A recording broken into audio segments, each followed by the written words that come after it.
its linkage with consumer protection and competition law.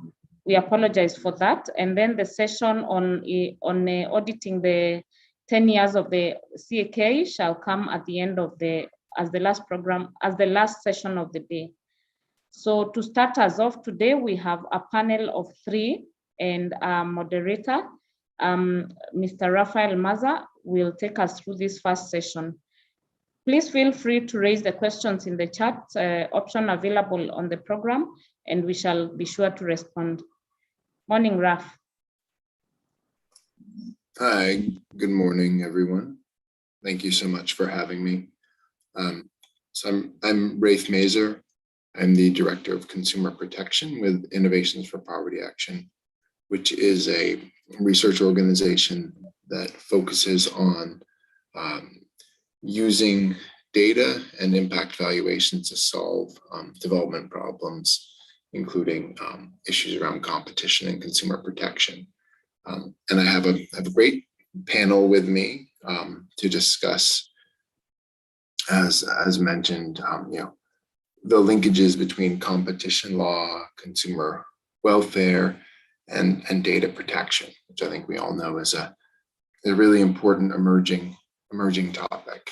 And so I thought we could perhaps start out by introducing each of our panelists, and then I will run through a very quick presentation on one area where we see some linkages between competition and data protection, just to add some food for thought, and then turn it over to our panelists for a discussion. So perhaps we could just start with our panelists, if they can just introduce themselves and their organizations, and then actually maybe just share one personal experience they have had related to data protection. I think it's always good to remember this affects not just our work lives, but our personal lives. So perhaps Boniface, if you wouldn't mind beginning things. Thank you very much. Morning, everybody. Boniface Makongo from Competition Authority of Kenya. I'm very glad to be here today. I have many instances where I have encountered challenges in my work to do with consumer protection. And in our context, one of the most common ones is where, and data protection, where you seek information on a service you have sought, or you go to probably a financial institution. And when you want to, seek the background information they have on the service they are offering that you have submitted to them, there has been a lot of reluctance in that regard. So I think our topic today is very timely because it opens up with regard to data protection in terms of what are the rights of data subjects, especially in Kenya, because we've been operating in without regulation of data subjects having no rights, so to speak. So I'm here to share that aspect as much as well as how that interplays with both consumer protection and competition policy enforcement, which is the fault of the Competition Authority of Kenya. Thank you. Thank you, Boniface. Next in my set of tiles of people, I see Jerry. And Jerry, do you want to introduce yourself next? Hi, Raf. Thank you very much, everyone. And it's lovely to be on this panel with you guys. My name is Jerry. I'm a partner at CDH Kenya. And I'm an M&A and PE and competition specialist.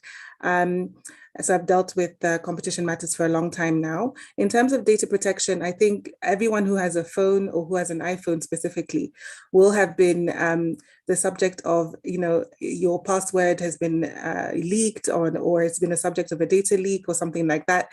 So we've all had those experiences where you have to change your password, and that's a result of your information being shared in an unauthorized manner. And so from that personal experience, I think it applies to everyone, everyone who at least has a phone or a smartphone for that matter.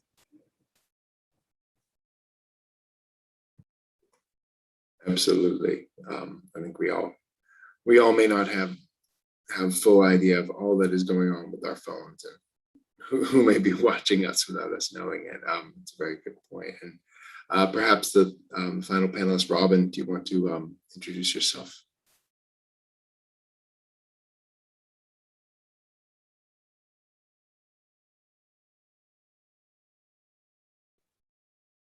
Hi, Robin, you're still muted. Are you there?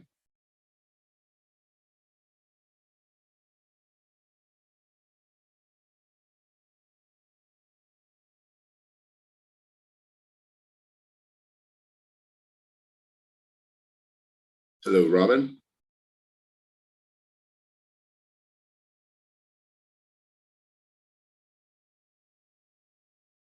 Okay, well, perhaps while we wait for that connection to sort itself out, what I could do is, I can start with, I'll just do a quick little context setting deep dive onto one theme. I think that is quite an important one, where we see some linkages between competition policy and data protection policy to set the context. And then, as I said, we'll circle back and we'll have a broader discussion with our expert panelists. So let me just pull up my screen now. Excellent. So I thought I would use a topic which is probably one of my favorite policy topics that I can think of data portability, because I think this, if I think about, what are the linkages between competition data protection policy, this is maybe the one that I think is, to me, the most significant and important example that I can think of, because I feel like data portability is really is about looking at data protection and data rights as more than just an issue of privacy. It's also an issue of competition and a consumer-driven marketplace with a full range of choices. And so, just in most of the data protection regulations you are seeing emerging in different markets, you're seeing data portability addressed to some extent. And so, just as one example, but again, you'll find this in most of the modern laws. In Kenya, there's a section of the Data Protection Act dedicated to data portability. And it's really about three basic concepts. First, you have the right to know, as in Jerry mentioned, to know what are they tracking on your iPhone? What data do they have about you? And to receive that data in a structured, easily usable format. And in this act, it says machine readable, right? So something that can be accessed, that actually could be read through computer software by another party. And then going one step further, right? It's not just about having the data. Portability, it means transfer. So having the ability to transmit the data obtained to another data controller or data processor. So I can get my data in an interpretable manner, and I can transmit it to another third party that I choose as the consumer and the data subject. And then having the right, where technically possible, to transmit the data to have those who have collected the data directly transmit it to that third party that I intend to receive the data. So that's going one step beyond. And obviously, if you're dealing with a relatively analog company who doesn't easily have the means to transfer the data, that's why it says where technically possible. But it's not unreasonable to expect that a bank or an MNO or another entity could transfer that data automatically through electronic means. And you're seeing in other markets the emergence of data portability schemes within and across industries, where they set up a standard API, applied program interface, where all these different entities have a common portal by which, at the consumer's request, they can transfer information like your your account statements, for example, or your ID information. And so this is pushing the frontiers of data protection in an important manner for competition. And I think this is particularly important for Kenya and more broadly for African markets, because we know that there's a high concentration of informal sector activity, which previously was very hard to have reliable information on. But even as we still have large informal markets, those informal markets are now digital in many extents. So let's think about a boda driver, for example. I think there's with the introduction of ride-hailing apps, we're seeing this formerly purely cash, purely informal sector actor building an important digital history for themselves, right? So they have their history of business activity through the history of the trips they've taken for customers, the ride-hailing app. As a consumer, they're probably purchasing now via e-commerce platforms like we all do. They have a mobile money account. That's the way that they get paid for the rides taken. They have their KYC, their identity, because that's required to have a driver account with these apps. They have an insurance policy for the motorcycle because that's required with these apps. And in all likelihood, they probably have taken a working capital loan with a fintech. So that's not a bad picture of their financial life. And so then the question is, if this boda driver is able to take this information and share it, how might that change their life? What new services might they be able to access? And just as importantly, what competition might be induced if their data no longer lives in data silos, but can be transferred to different actors that offer competing services in the marketplace? Could we see a live platform where they could receive multiple loan offers at once instead of just one from the MNO that they happen to use? So that way we can expand competition. And I think this is important for a market like Kenya, where you have a high level of informal sector activity, but you also have a fast, rapidly digitizing day-to-day economy. And so when I think about the role of policymakers in all this, beyond just putting forth rules like data portability, I think it's about connecting the what I see are the four layers of the digital economy and making sure they're connected, open, and that this is designed in a way that maximizes competition and consumer benefit. And so obviously layers 1 and 2 are really kind of the basic infrastructure of being able to prove you are who you are and to have an account with credible identity that is linked to a SIM card, right? Because all of this activity happens through the mobile phone. And then at layer 3 is really about competition, ensuring equal access to the channels in the marketplace of all the different tools with which we're living our digital lives. And then at layer 4, having a feedback mechanism for when I, as a consumer, use all of these different value-added services and over-the-top solutions, that information is stored and it can feed back in to improve that product offer or to get new product offers. And so that again ties in data portability.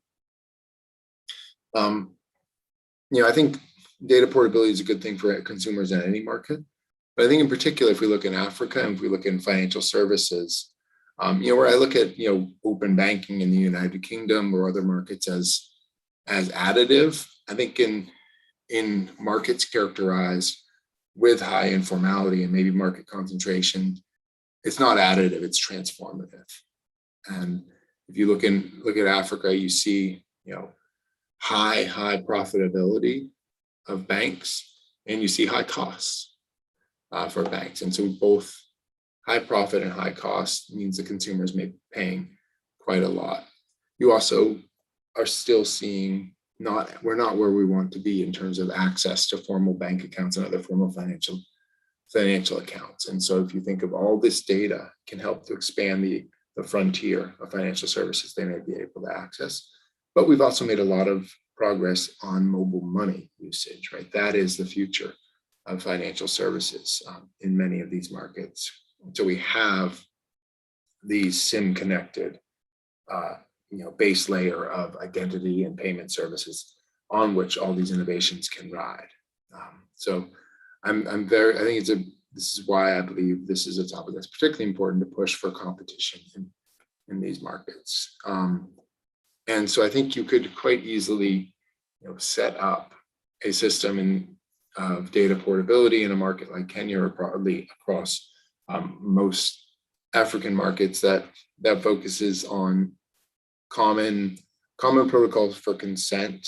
So again, complying with data protection to make sure people truly are who they are and truly are authorizing the data transfer requests, and making sure that it's based on that key data protection principle of minimalism, where it's only the minimum data needed for an activity, and also that the use is fairly explicit and it's restricted. So it's not just I receive your data and then can do what I will over time with it. It's I'm receiving a certain set of data for a certain specific purpose.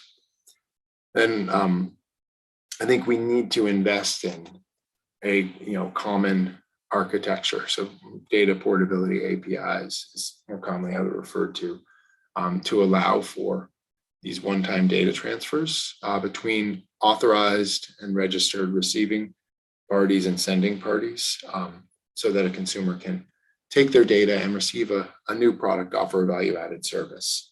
And then the final thing is to ensure that when new data is created from this new service that my data has now enabled, that new information about myself as a customer with this new provider is looped back into the system. And so I'm not going to go through all these now, but I wanted to highlight, a few years ago with FSD Kenya, I did some research to look at the enabling factors to pull off these data sharing models and these data portability regimes. And, we came up with a list of 10 factors. And I would say that if you look at Kenya, I think more than any other, perhaps any other market in the region, Kenya really checks most all of the boxes in terms of being in a really good position to implement a data portability regime. And we wrote this while the Data Protection Act was still being finalized. And so now with the act formalized, I think we're at the point where if we want, we could really open up digital competition in Kenya through a full implementation of the data portability system, where I would in particular start with digital financial services, telecommunications, and probably e-commerce. I think even if you just start with those three that are already very digital industries, you would see a huge benefit for consumers. So I want to finish this little introduction context setting by making a quick plug from my side as a researcher of where I think the role of research could be in data portability. Right, the big thing is the policy mandate and the architecture. But I work for an organization that focuses on impact evaluation. So we conduct rigorous experiments and try and see if they work, to make sure that our investments in public infrastructure like this are well used. And so, so I think in the case of data portability, some of the areas where I would love to work with governments and industry to design and measure the impact of data sharing mechanisms to make sure they're working as intended is around first, comprehension and adoption. We need to remember there are still people that do not use smartphones. There are still people with limited literacy, and giving over your data to someone else is a complicated and important decision that needs to be done with the principles of informed consent and true understanding of control. So we've done a lot of work testing different types of messaging in basic formats like SMS or integrated voice response, those automated recording voices that we all get. And so I think this is where we would probably want to test these types of approaches and see with lower literacy, with rural consumers, with newly digital consumers, what are the best ways to give them this right, sure they're not abused, that it's not a long list of terms and conditions no one reads, that maybe they can't even really understand because it's legalese, and they just accept it and they've given away their rights. And further to this, in the second one, to test what consent and control looks like on a feature phone. So we could develop multiple formats and you could test them for usage and comprehension, and then pick the one that our measurements believes most effective. And then finally, I think the big question we'll all be asking is, what is the economic impact of this? And so in particular, for example, we could look at implementing a data portability regime and setting up an impact evaluation, looking at micro enterprises, right? And so you would look at access to credit for micro enterprises before the launch of a data portability system, and then afterwards looking at those who use the system versus those who maybe don't yet, and seeing, do you see a difference between them now, where they were similar businesses before, but one is now using the data portability tool and all of a sudden has greater access to services or is paying less for their loans. So this is where we would love to run what we call randomized control trial impact of evaluations for any new schemes that are often running. And so I'll stop there because I know I've been going for a little while, but you wanted to present that to help set the context for the discussion, and where one area where I think we see such strong linkages and complementarities between competition policy and data protection policy. So thank you. And now I can turn it over to discussion with the panel. Maybe first I'll ask Robin, is your audio connection working now? Perhaps you can give your introduction again. Yes, good morning. Good morning. We can hear you very well. Thank you. From the outset, I wish to apologize for the technical challenges I had. I'm actually on the sides of a workshop in Nakuru, so I've had challenges with connectivity. But be that as it may, I'm happy to be with the panel. My names are Robin Busolo. I'm an advocate and currently managing the regulatory affairs within the Legal Services Department of the Communications Authority of Kenya. I'm happy to be a part and parcel of this process. And from a perspective, from a regulatory perspective, how I've come to interact with critical issues of data is, even prior to the enactment of the data protection, we've had an issue of really engaging our mobile network operators on how to protect subscriber data when the mobile subscribers are seeking to come on board, or when you wish to become a subscriber. So at the point in time when you're seeking to become a subscriber, when you're getting your SIM card registered, there's a lot of personal information that you disclose or reveal to the mobile network operator, the telecommunications operator. So we have the SIM card place in SIM card laws and regulations in place to help guide how that particular data will be protected. So indeed, from the laws that are in place, the telecommunications operators are not required to reveal that particular personal information belonging to a subscriber data, except in certain scenarios where maybe it's really called for when civil investigations are being conducted or criminal investigations are being conducted, and most importantly, when the regulator is discharging its mandate. So those are the three scenarios or circumstances when this mobile subscribers details will be called upon by the regulator or the law enforcement agencies. But these are really key topic for discussion, and I wish to engage more on it. Thank you very much. Thank you so much, Robin. Excellent. Well, let's dive right into that discussion. So perhaps I can start question for all three of you as experts who are dealing with different aspects of the 2019 Data Protection Act. So thinking about the Kenyan consumer, what do you see as the most important positives coming from the Data Protection Act? And are there any aspects, there may not be, where you think the Act could have potential negative impacts or risks for consumers? So the positives and any potential negative impacts. And Jerry, do you want to kick us off? Sure. Thank you so much. I think the key thing to remember about data protection and what data protection is that information is power, and the information that people have on you, they can use to their advantage, and they can take advantage of that information to your disadvantage.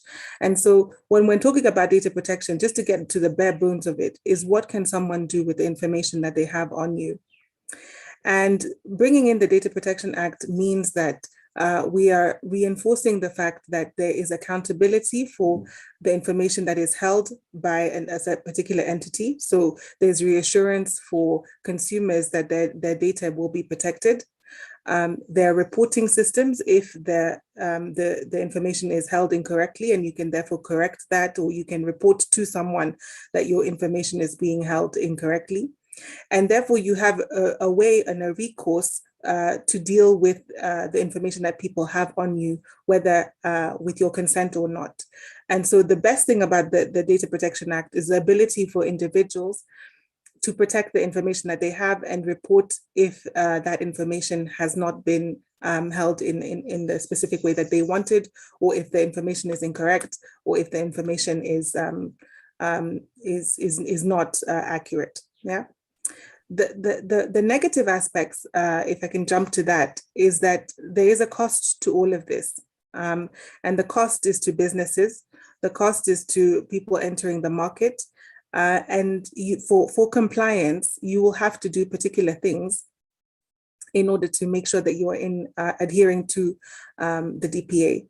And that is where the impact could be felt by businesses. The other thing is that there's a delicate balance to be struck between regulation and over-regulation, which means that why is it that I have to comply with this particular legislation as a business? And is it too prescriptive for me? Yeah. Is it telling me exactly what I should do and what I can't do? And is it giving me leeway to be operating in the market along the principles that the Competition Act emphasizes, which is freedom to interact, right? And so there is a delicate balance to be struck, and therefore we have to be aware of all of those things. Excellent. Perhaps Boniface, would you like to go next? Thanks a lot, Trev. I think from the onset, I just want to mention the objective of competition law. The objective of competition is to keep markets open, to ensure that there is fair competition among players in the market. And the ultimate aim of that is to ensure that consumers have competitive prices or fair prices, they have choice, and equally that innovation is enhanced. Now, both data protection and competition, as I've just indicated, aim to enhance the interest of individuals, but at different spectrum of with regard to data protection, you're looking at the integrity of the data of the consumer, and whereas the competition enforcement aims at protecting the consumer from, harmful effects of market players. Now, when you look at one of the key emerging issues in competition enforcement has been with regard to the, big digital platforms that are all over, that operate in a mode that is different from what traditional competition agencies have historically enforced. But just to answer your question, there are a lot of positives. First, from a competition enforcement perspective, we see a scenario where you now have an institutional arrangement, that is the Office of the Data Commissioner, which has been established. So that means that as a competition agency, you have another government agency that you can work with to address both to enhance aspects of data protection, but also address the competition angle to that. That also is another additional issue with regard to competition enforcement, would be the aspect that one of the challenges you have when you're enforcing competition, especially to do with the digital platforms, most of which are based out of jurisdiction, has been with regard to the information. So for instance, on Facebook or Google, how much of their turnover, for instance, results from Kenya? How many consumers do they have in Kenya? If you had Google, for instance, acquiring another firm in Kenya, how are you going to look at in terms of market shares and related issues to aid your competition analysis? So we see that the fact that the Data Protection Act now provides for the commissioner to have access to both information held by locals, i.e. resident entities, as well as entities that are based out of jurisdiction, that is a very positive development in terms of having access within reach to data relating to these platforms, which we can work with as a competition agency. The other is the issue mentioned about data portability. That is also equally has the competition benefits that you've mentioned in terms of the consumer now being given more autonomy to manipulate their data, to transfer it from maybe one platform to the other. And that therefore enhances the consumer's bargaining position. The last bit about the Act and its positives is the fact that now it brings in focus the data subject. Data subject has been somewhere. There's not been there's not been focus on data subjects and also protection of their rights with regard to giving them consent before the information is used, allowing them, for instance, to demand that it be deleted, allowing them to have to be used in a minimalist mode so that you don't have information being kept when it's not required. Alongside the other perspectives, and that is a very key thing because it hopes to empower the consumer. In terms of the data is yours, so how it's used, you have a say in how it's used. With regard to, I will not talk of negatives, but I would say maybe risks to look out for. The first issue I would like maybe to point out is with regard to data portability.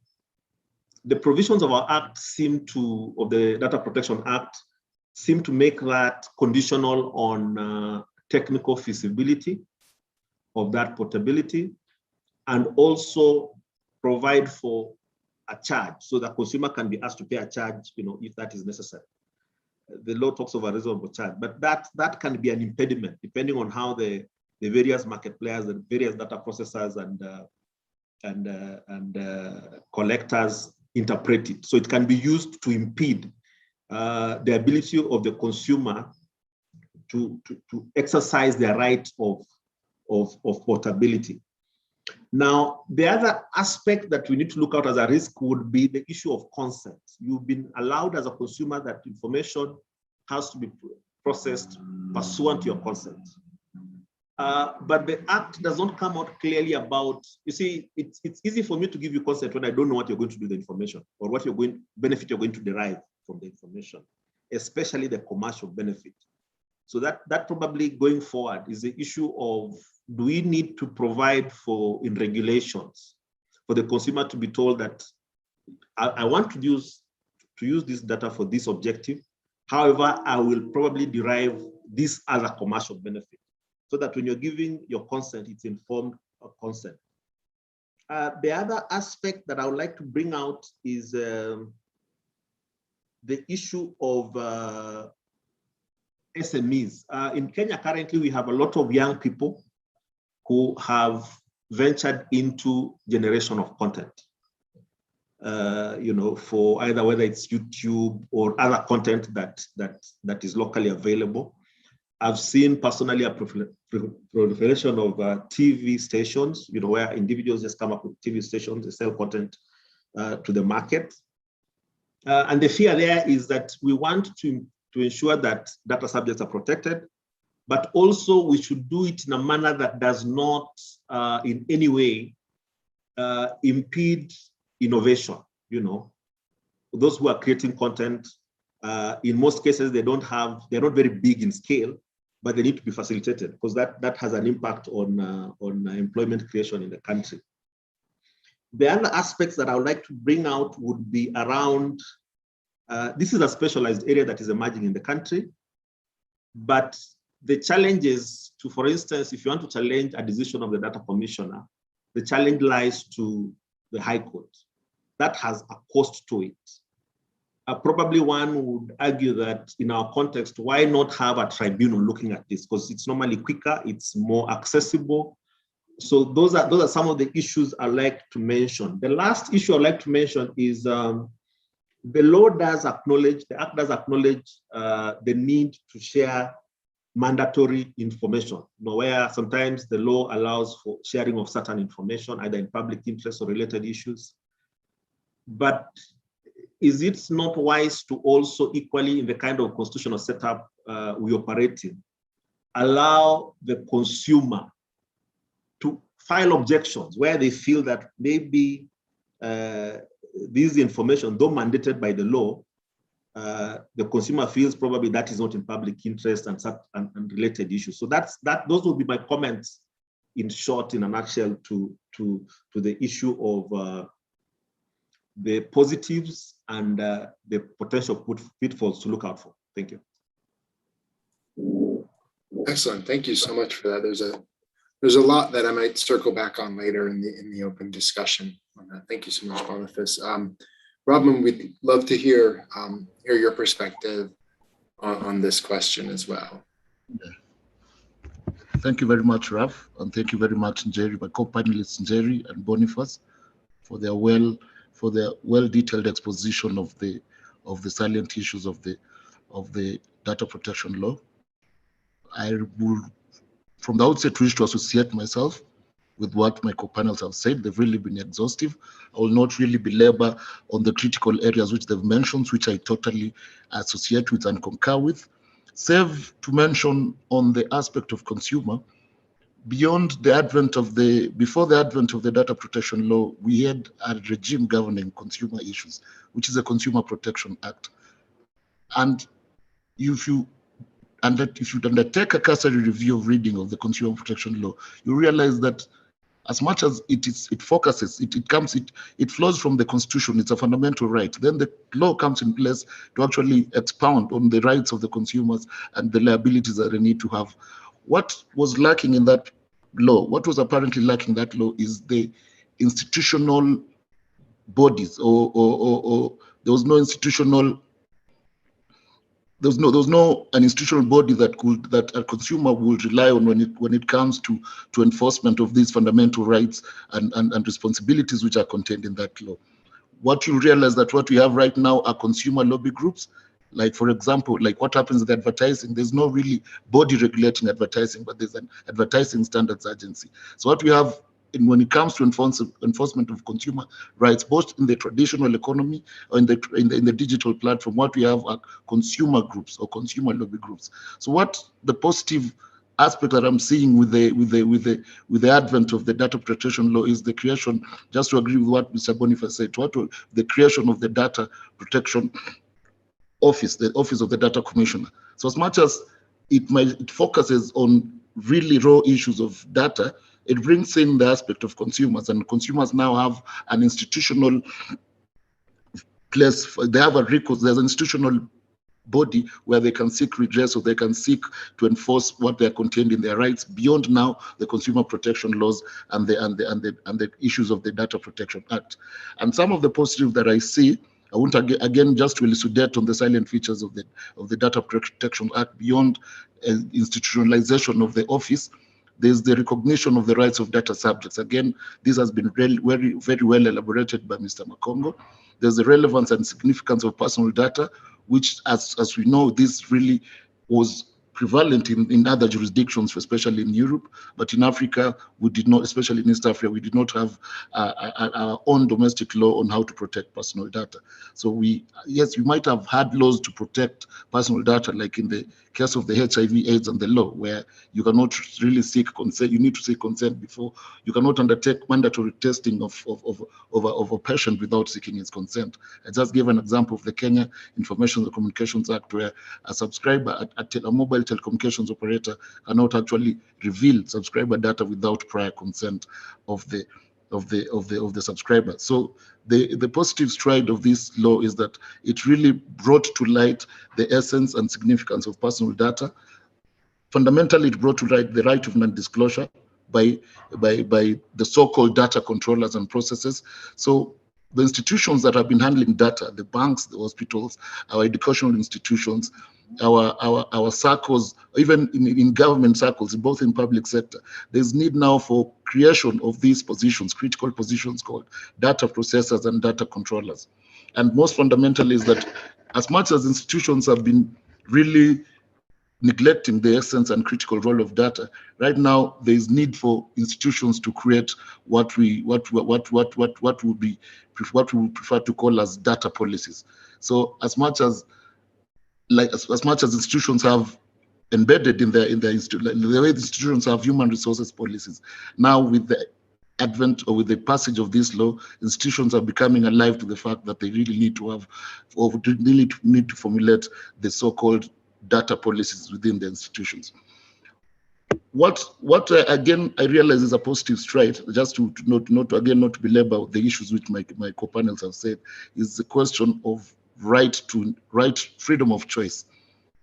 And I'll focus on the digital economy and e-commerce and e-transaction particularly, where when a consumer wishes to purchase something online on a digital platform, he or she is naturally or always compelled or constrained to reveal a lot of personal information. So if he or she is not assured on the confidentiality of that data that is revealed voluntarily, or whether he's been compelled, then it might be compelled not to again go to these particular companies. He has a freedom of choice in terms of freedom of information. And the companies, from a competition perspective, the companies which feel that they really need to dwell on this particular category of consumers, they need to come out clear and expose to the consumers that we have your data protection concerns in mind, and we have these data protection clauses in our so-called contracts, so that if you want to purchase our product, just bear in mind that we will ensure that the data that you will reveal to us prior to purchase is really protected. So the consumer gets really informed on the aspects of protection. What I'm seeing as a negative issue on the part of the law, which I know is being addressed by the draft regulations, is that you realize it's not that when it comes to sector-specific protection of data and disclosure of data, the Act is really silent. And consumers now, in different categories, like consumers who are on the banking sector, for example, or banking customers, they will not, if there are no sector-specific rules that govern disclosure and management of data between a bank and a customer, or a hospital and a medical facility and a patient, or a school and a student, they realize there's a harm, there's some evidence of prejudice on the part of these consumers.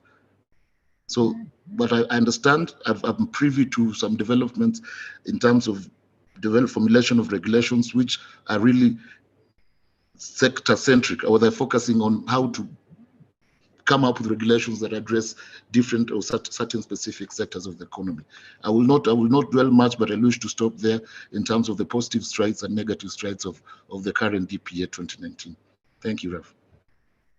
Excellent. Thank you all three for such wonderful responses. I want to just maybe reflect on one common aspect amongst the many that all three of you raised around the right to recourse or redress. And in particular, I'm hearing from all of you, simple and effective non-judicial redress mechanisms for consumers and data subjects, which I think perhaps as we're implementing these laws, that's a really, really important technical detail to dwell on, that there needs to be mechanisms that are simple and do not belabor, a petition to the High Court or other more formal manners, which are just going to be outside of the reasonable reach of many consumers. Wonderful. Well, the next question I wanted to turn to Boniface and Robin in particular regarding the agencies that they represent. We know data protection, it's not just for the Office of the Data Protection Commissioner, right? This law impacts all of us. And so just to reflect from CAK and CA's perspective, how has the increasing emphasis on data protection changed your institution's priorities? Boniface, do you want to start us off? Yes, thank you. Just to give us a background to the participants, is that the authority has just, I think we are around for almost now a decade, and we are on a third strategic plan period for the authority. Our first strategic planning period focused on institutional setup, infrastructure. Second, we focused more on the enforcement, setting in place, the enforcement mechanisms for both competition law and consumer protection. So we're in the third strategic planning period. And in this period, our focus is more towards, the digital space and also the counties. You're aware that in Kenya, we have 47 counties. Now, just to give a background, why then this emphasis on data protection has changed our priorities. Just to give a background is that traditional competition enforcement focuses on consumer welfare. You look at whether it's transactions or whether it's investigations you're carrying out. The key focus then was consumer welfare based on the pricing as the key determinant when you're looking at consumer welfare. Now, because of the digitization of personal data, in many of these instances, you find a scenario where you as a consumer are not paying anything for the data you're offering or for the service you're getting. So for instance, you're on Facebook, it looks like a free service. So when competition agencies apply traditional tools, they are not able to identify the other competition concerns that could arise from the fact that you have digital platforms that are able to collect and process and monetize large amounts of data. Just to give an example, in a more developed jurisdiction in the EU, they had a merger they were dealing with between Facebook and WhatsApp. One of the issues on objections which was raised and dismissed by the EU Competition Commission was with regard to whether Facebook, after acquiring WhatsApp, by the way, Facebook was a relatively big firm and has always been a relatively big firm. It was acquiring WhatsApp, which had around 600 million, if I recall, 600 million users. But the turnover was, for the previous year, was around $3 million. So they had just started monetizing their user base. They did have a significant turnover. So the objection there was, which was dismissed, unfortunately, was that will there be possible to integrate? Will Facebook be in a position to integrate the users of WhatsApp and, of course, have more data and utilize it to their benefit? And the EU then adopted or accepted Facebook's explanation that that was not going to be possible because it was difficult to link the Facebook ID with the individual user phone numbers of the various users, so that was not a competition issue. However, subsequently to the clearance of that transaction, Facebook actually integrated both databases, and they were in fact penalized for that, because that is giving misleading information to the agency. And that just basically demonstrates the kind of challenge that a competition agency dealing with or using the tried and tested tools encounters in dealing with the big data space. So that is one of the issues, therefore, as a competition agency, we need now, therefore, to look at and be alive to that. When you're looking at transactions involving big data, we have to look at how to analyze those to ensure that those kind of lapses do not arise, which lead to firms acquiring an even more dominant position to the detriment of consumers. The other aspect to that would be with regard to when you're looking at conditions when you're approving, say, a merger. the authority therefore would need to look at, because now we have a Data Protection Act, to see what aspects of our conditions would, for instance, enable consumers to be in a position to take advantage of their rights of data portability, for instance. You know, when you're analyzing a transaction, how do you make sure that those aspects are taken advantage of, and so that then people who come into the space are able to compete to the benefit of consumers. Those are some of the issues that we need to look at going forward. As a result, and also the last issue is because the need for collaboration. You realize that some of these platforms are global. So you may need, as an authority, the emphasis now would be on how to address the emerging issues. You have to collaborate with other players globally.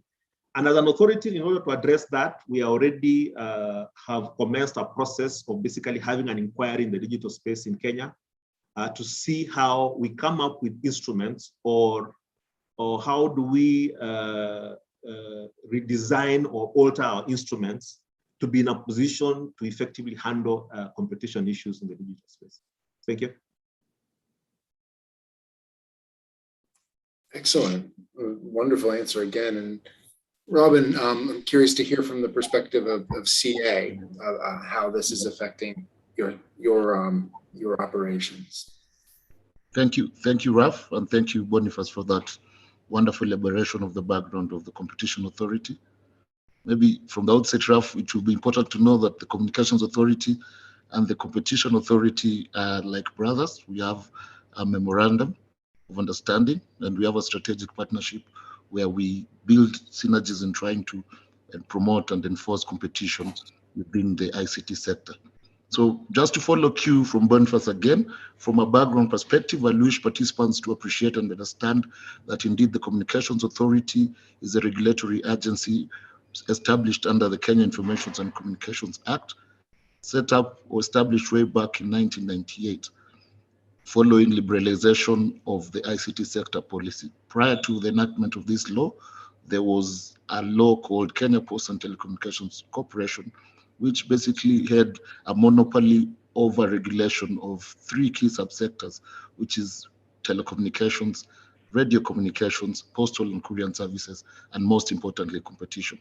You realize prior to the enactment of the Communications Act in 1998, there were some subsectors which had not been factored in, or which did not fall within the remit of the Communications Authority, which had been established under this new 1998 law. So key subsectors for regulations like broadcasting, universal service, cybersecurity, e-commerce were not factored in.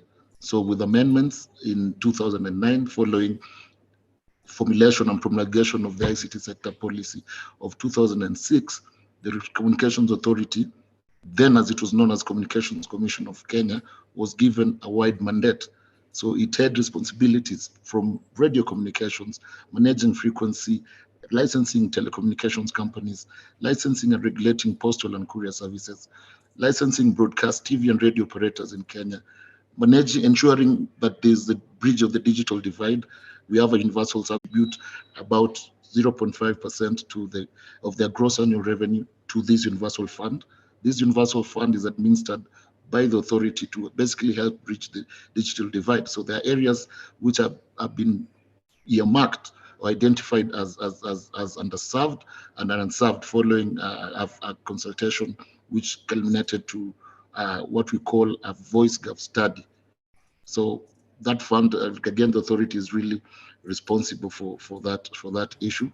And now to just address the question that is before us, that what is the role of what have we taken on board in the work of the data regime protection?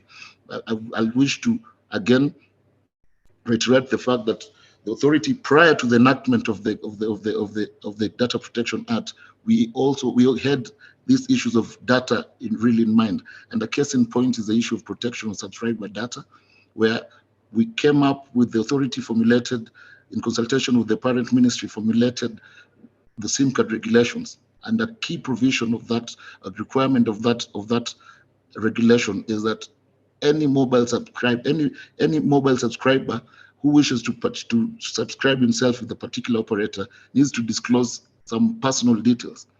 And it behoves, and realizing that this is personal data, what is called subscriber data, the rules now required or mandated the operator not to disclose this subscriber data to any third party without the prior consent of the subscriber data, save only on 3 occasions, which I had mentioned earlier, when there are apparent criminal investigations on that particular subscriber data, when there are civil investigations on that particular data, or when in the course of performance or discharge of the mandate of the authority, because we do beyond regulation and licensing, there's the role of compliance and enforcement.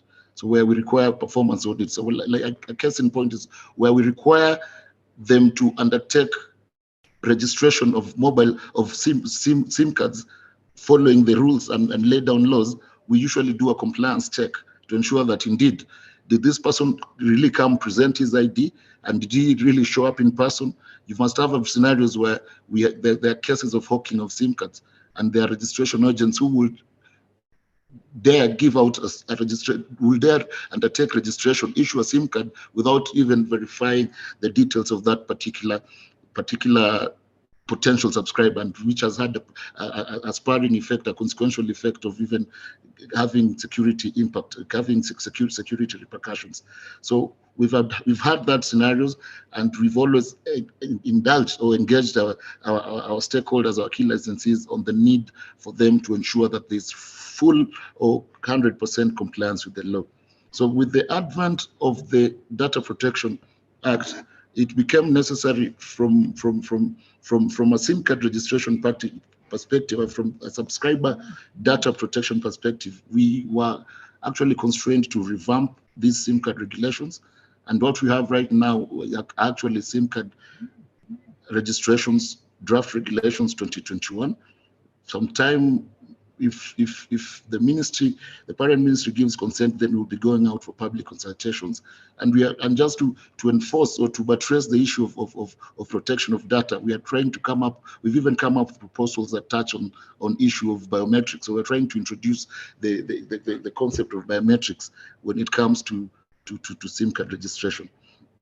Again, we've now indulged or requested our licensees, in particular, if I'm to focus on telecommunications, again, we are in touch, or we're in liaison with our mobile network operators to tell them, to ensure that they have on board, or they entrench the data policies within their internal policies and systems.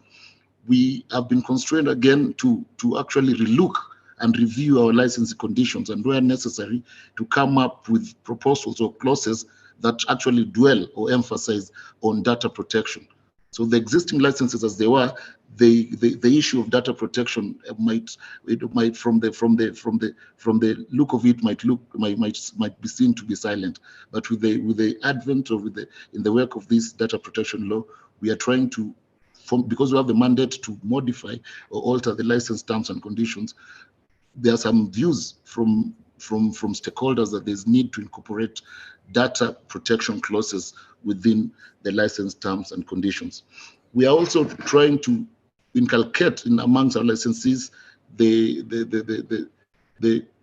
initiative of conducting data audits and compliance pursuant to the provisions of the data protection law. And as Boniface really stated, this cannot be achieved without collaboration. So capacity building on this area has become a core concern, and strategic collaboration and partnerships in these areas has also become a key focus and initiative on our part. I just wish to stop there in terms of initiatives that the authority intends to come up with or has undertaken in a bid to comply with the Data Protection Act. Thank you. Thank you so much, Robin. Excellent. Well, let me turn to Njeri on a slightly different topic. So, you even mentioned this in your opening remarks. There are compliance costs and compliance issues that firms will have to address with data protection. So we know that's maybe the downside for a firm of data protection laws, but are there also any, what do you see as like the opportunities or the upsides for Kenyan firms of increased data protection requirements? Thanks so much, Raf, and thank you, Robin. I just wanted to for the audience who are listening now, the interesting thing is that we have two regulators on this panel, and then you have me, who is an independent and a lawyer looking to do business in the country, and so the regulators are focusing on what regulation they're bringing in. And that is also a negative towards the implementation and the furthering of the Data Protection Act, because what we're trying to do is boost investment. And the positives of bringing in the DPA, which matches the terms of the GDPR. The legislation itself is taken from the gold standard. So it's taken from the GDPR, it's taken from EU legislation. And the positives of that is that it reinforces to anyone coming into the country and looking to do investment in the country that we are adhering to a certain standard. As M&A lawyers will know, when we're looking into doing an investment, the first thing that we're doing is due diligence. And part of that due diligence requires us to look at what is the compliance of that business. And if we are adhering to a gold standard already, then we're doing very well, because that gives reassurance to any potential investor that this is being complied with and there's no issue there. So that's one hurdle that we don't have to deal with. If there are additional complications from regulation, it then causes more problems for us, because it means that you're restricting the ability and the understanding of parties to come into the country and do and carry out the investment. So there is a delicate balance to be struck between regulation and over-regulation, encouraging, and also making sure that you are adhering to a gold standard that has been set, and not differentiating between the different regulators what the requirements are for licensees. So there's a need to make it a one-size-fits-all for everyone and in line with the DPA, right, to encourage investment.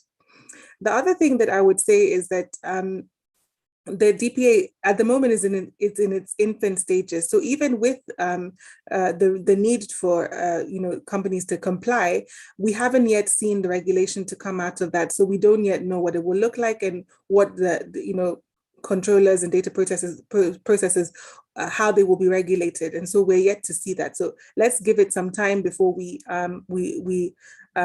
jump on that bandwagon. Let's wait. We don't know what it will look like. And so the implementation of it will then determine how and when potential investors are willing to comply and to engage with the DPA and with us as a country, because already we know that we're competing with other nations for a market. Not everyone is going everywhere, and so how do we make Kenya more attractive for investors? The other positive thing about the DPA is that the essence of it, and getting back to information sharing and information and knowledge is power, that point, is that really the aim is consumer protection and the ability to then be able to identify what it is that you want consumers to get from as a business, your product, what information, what is their pain point, what is it that they want, what is it that they don't want. So the ability to really hone in on actual data garnered from your consumer is going to be the positive effect of the DPA in terms of really obtaining the information in a very coherent manner or legitimate manner or legal manner. And then from that information, being able to harness what it is that you want and being able to then use the information to positively impact the consumer so that they know that you as a business care about what they want. So you're only giving them what they want and nothing else. So you're not flooded with information just for the sake of it. And then you have their consent to process it. So you're doing it in a legitimate manner. So all of these aims are with the global aim of being more consumer driven, consumer protection driven, and then more investment driven. Excellent, wonderful answer. Okay, one last question for myself to the panelists, and then we can open up to question and answer. So if people and start to think of if they have any questions they want to ask as well. So the final one is for all of you, the Data Protection Act, it's mainly silent on competition issues, right? With some exceptions like data portability as I presented. What do you see as, maybe the key competition issue related to data, which you think we still need to address through future policy or legislation? And maybe, and Jerry, we'll start with you this time. If you want to. Okay, cool. Thanks, Raf. You see, for practitioners and for lawyers and for people listening on the panel, the interesting thing about competition and mergers specifically is that the measure of a merger has always been traditionally financial or control rights driven. So what is it that the company, what will the turnover of the companies together be when they merge? What anti-competitive behavior can we protect in that control rights type rights that they have in the merged entity? Yeah, so that has always been traditionally the measure of whether a merger is anti-competitive or not, and that is currently the legislation that we have. With data and data protection, it changes the scope a bit. And I think Boniface touched on this, because now the merger could be driven by several reasons, which a turnover type analysis or control type analysis will not catch. Yeah. So there's an example of when Apple acquired Shazam in the States, and Shazam is a relatively small entity compared to Apple, which is a really large entity. And Boniface also pointed to Facebook and WhatsApp. And with Shazam, because the turnover is so small compared to Apple's, you would think that on a normal analysis, a simple analysis, there is no competition concern there, right? But what actually Apple wants to get from the merger is not the company itself, it's the data that Shazam has access to. And so the important thing now is to consider, is the data the actual merger concern and not the company's turnover or the control rights within the company that they want to obtain? What is it that is driving this merger, and what anti-competitive behavior will result from that? And so we need to get to a point where we're also identifying different factors, and this is really driven by innovation, different factors that are leading people to seek to merge or to acquire, and then measure those as opposed to the traditional financial turnover and control rights type determinants.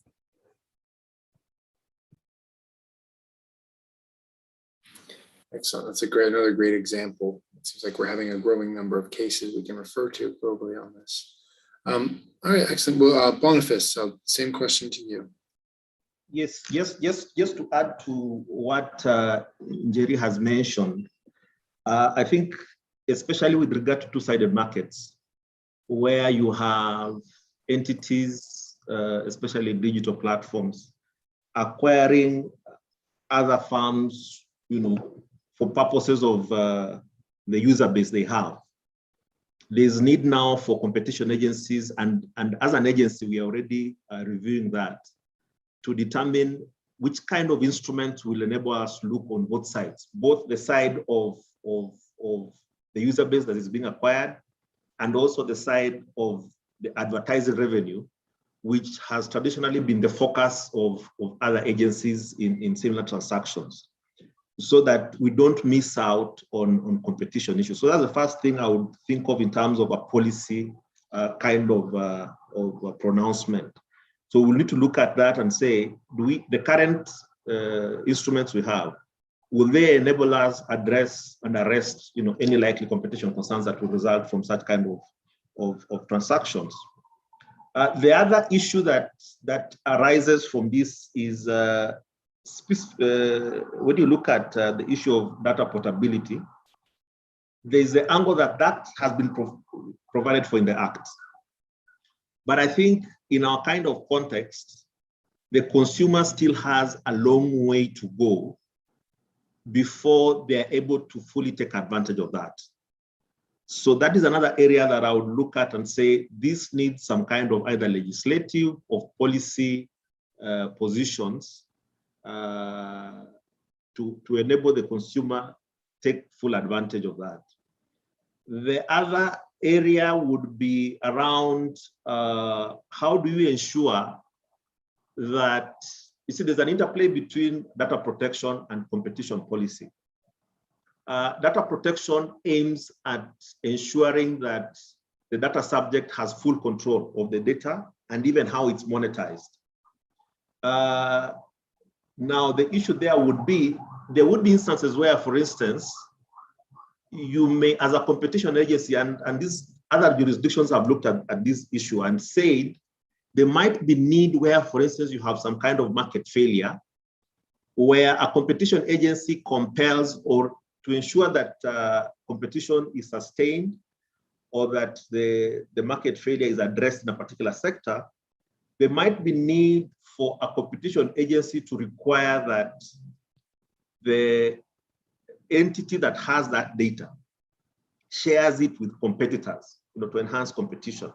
That would ab initio appear to be a contravention of the Data Protection Act, because it goes against the objective of data protection. So that is another area that will require some kind of policy or legislative instrument to address, so that when you have those unique cases, we're able to comply with both the objectives of data protection and those of competition enforcement.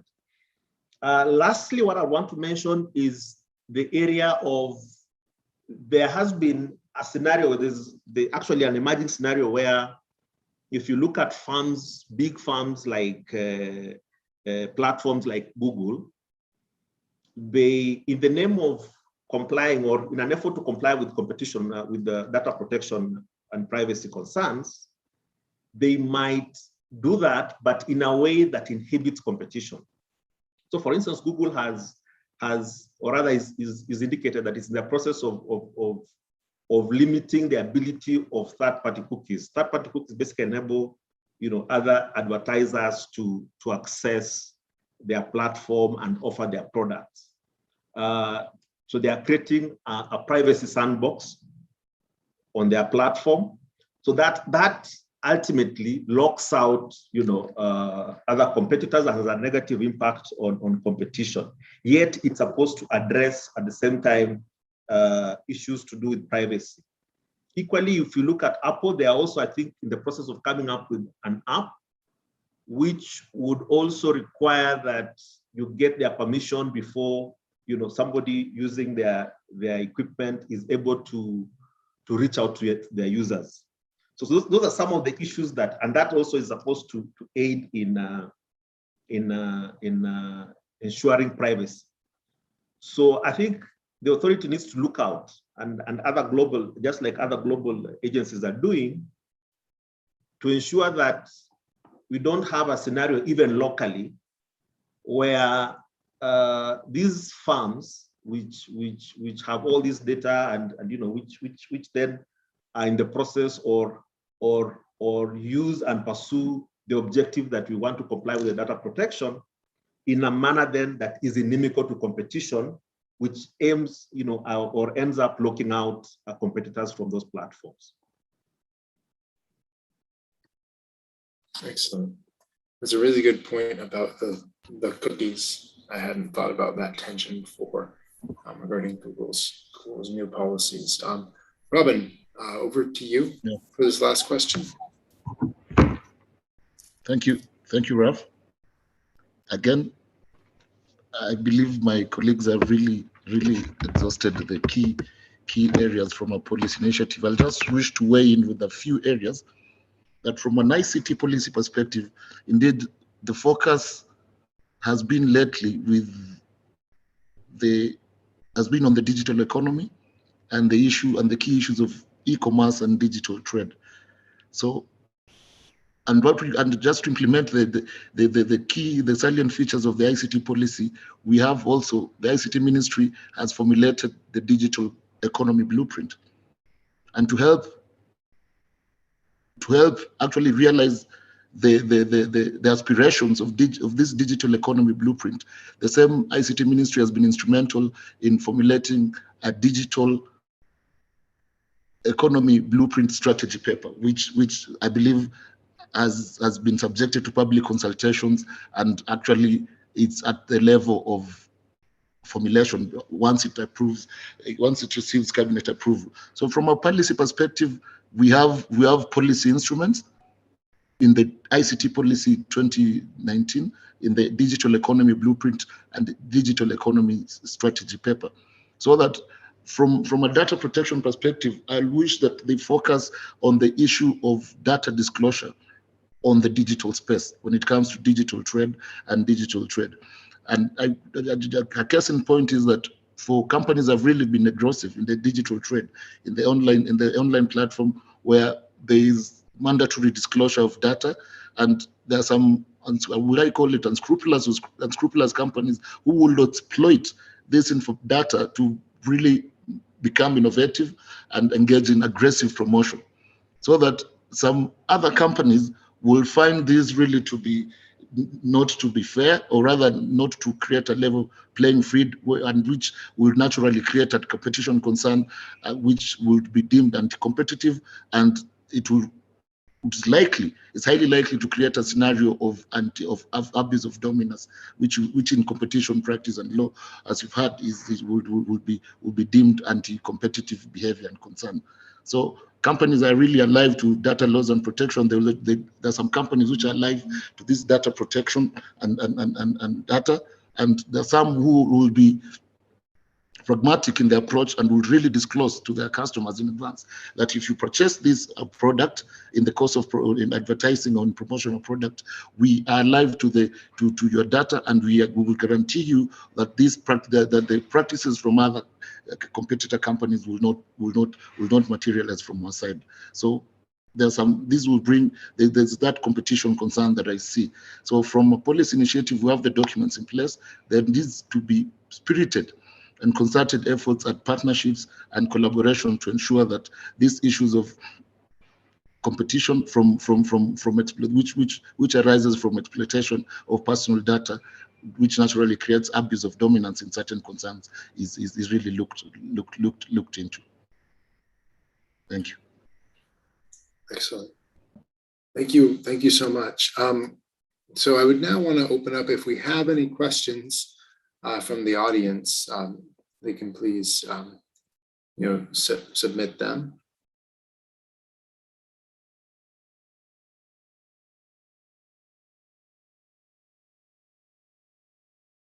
Okay, excellent. Here we go.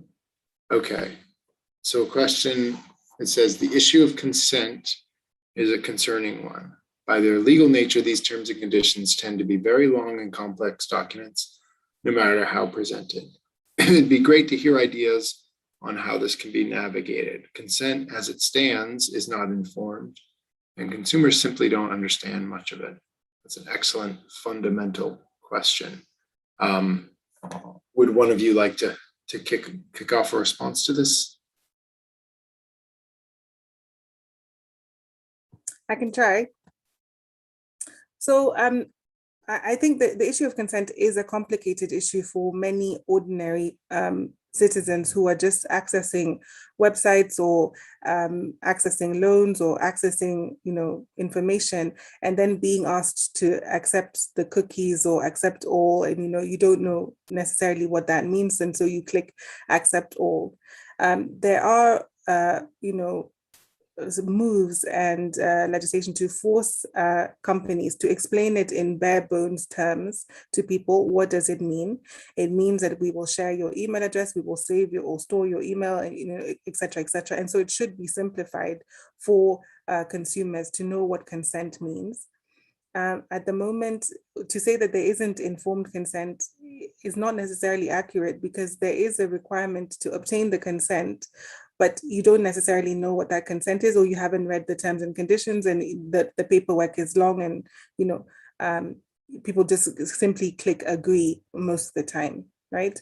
The key thing is to know that by consenting, you are enabling your information, email, name, etc., to be out there. and you should be protecting yourself against that while the legislation catches up with what should be done. So, Boniface? Yes, I think in addition to what Njeri has said, this issue around consent goes to the terms and conditions. As an authority, we've done some work in this regard, where we have profiled e-commerce firms, and we have reviewed their terms and to ensure essentially that those that do not comply or those who do not promote the aspirations of the protection of consumer welfare are addressed.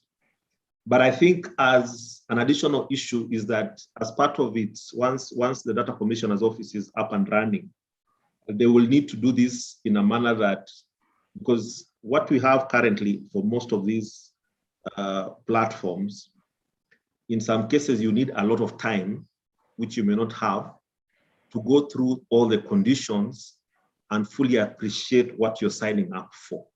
So that still is a challenge in terms of the length of the information you need to read. So I think what you have in other regulators, for instance, the insurance one, is where in the interest of brevity and making sure that you also aid the data subjects, maybe one of the things that the data commissioner will need to do is to have some kind of standard ones, the key ones that actualize this requirement on consent, to aid the data subjects. That's how I would look at it. The additional problem that is there also is the fact that in many of these platforms, the focus of the data subject is access, say, to the platform. So these terms sometimes are worded in a manner that doesn't give you a lot of choice. It's either you take it or leave it. So I think those are some of the things that the Data Commissioner's Office will need to take up to enable data subjects take full advantage of the objectives and intent of the Act. Excellent.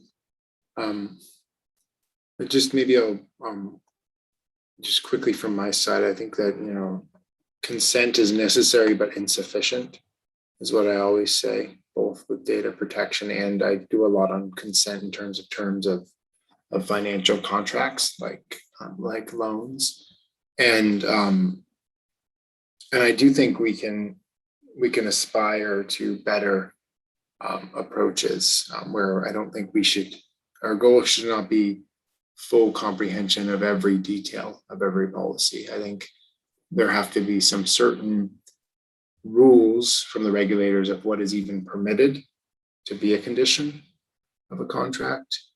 And when we put those rules in place, it's easier to develop simple but clear consumer-facing consent. I find a good example that I think is well designed is some websites I've noticed have just 3 or 4 options on cookies, and the first one at the top is just the necessary cookies for the website to function, and then you can turn on, if you want, third-party ones or ones that report back to them the performance of the website. And so that's just something that I think consumers can understand, but does give some control over privacy. Are there any other questions from? If not, I'll just I'll thank Bessie chat. Okay, so there's a question in the chat, not in the Q&A. Here it is. Has the authority identified, maybe we'll make this, we have 2 more. Yeah, maybe we have time for it. Has the authority identified areas of policy interventions in regard to our current competition laws so as to meet the new challenges brought about by digital and tech mergers and acquisitions? If so, does it plan to propose legislative changes? So Boniface, that seems like that's targeted towards yourself. Yes, thank you very much. The authority has already, as I mentioned, we have identified this as an area that needs an intervention from the authority. You might be aware that we have a lot of guidelines with regard to how we handle and merger notifications made to us. But we have realized, and this is actually a global issue, that the current tools and the current ways of analyzing mergers may not work in terms of addressing mergers in the digital space. So we're in the process of coming up with guidelines on first and strategic market position in order to fully address how, so that our stakeholders are also aware of how the authority will be addressing transactions in this space, and also make sure that we do not run the risk like some of the mergers which have been cleared in some of the more developed economies, where you act on one set of information, but you leave out the anti-competitive effects that are acquired by a firm that acquires a huge database, for instance, that has no significant economic value. So that is something that we are looking at. At this stage, we are not looking at legislative changes as such, because our law and our act allows us to come up with guidelines and also rules, depending on how significant the issues we want to address are. So we think that our law, as currently drafted, is adequate in addressing these challenges. But I think in the course of the year, you'll be hearing how we progress in addressing this issue. But even as we embark on this, we are aware that this is a matter that is not being fully concretized, even in relatively developed economies. So there will be a long time before we have a very clear position on the same. But you have already embarked, on the basics. Thank you. Excellent, wonderful. All right, well, I think we do have time for this last question, which says, privacy is in some cases argued to be a parameter of competition alongside choice, price, quality. If in future platforms compete or compelled to compete on offering better privacy and protections for consumers, does this mean we can simply analyze privacy and data sharing implications of mergers as part of the standard analysis of mergers and competition cases, for example? Can we require companies to present information on how data will be handled, et cetera, as part of their submissions? I have to admit, this is getting outside of my depth of expertise. I'm wondering, particularly Jerry or Boniface maybe can attest to this. And Jerry, do you want to give some thoughts? It's an interesting question, and it's a large question. Privacy is not traditionally a measure of competition, and it's because of innovation that all of these issues are coming up, right? And it will be a case of how are you protecting your consumer privacy? It may be even the competition authority is free to impose conditions with regard to mergers. It may be a condition as to the merger, but at the moment it's not. Data sharing definitely will need to be considered, simply because that is now a measure of why the company is incentivized to merge or to acquire. The other things that may come into sharp focus are things like algorithms and the sharing of information within competitors on price setting and algorithms. And that is also a competition concern, because that's a concerted practice, which is anti-competitive. But I like what Boniface said, which is basically the idea that,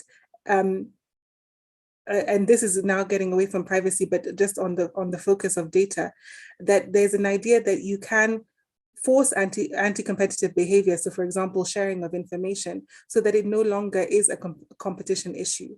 And then saying that's not a concern anymore. Maybe privacy is the focus and not the data, because everyone has access to the same data.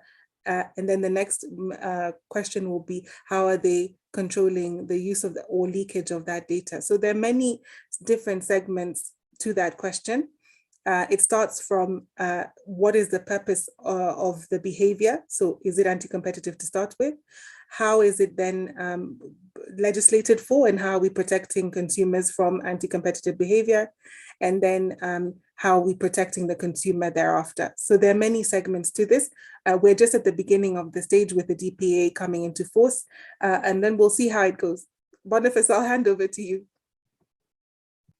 Yes, I mean, maybe just to add to what Jerry has said is that this essentially the question you're asking, after some of the mergers like the Facebook, WhatsApp merger, some commentators in competition law are now beginning to ask whether, for instance, there are presumptions that there are some users who, in more sophisticated jurisdictions, would opt out of a platform because it has an inferior privacy protection.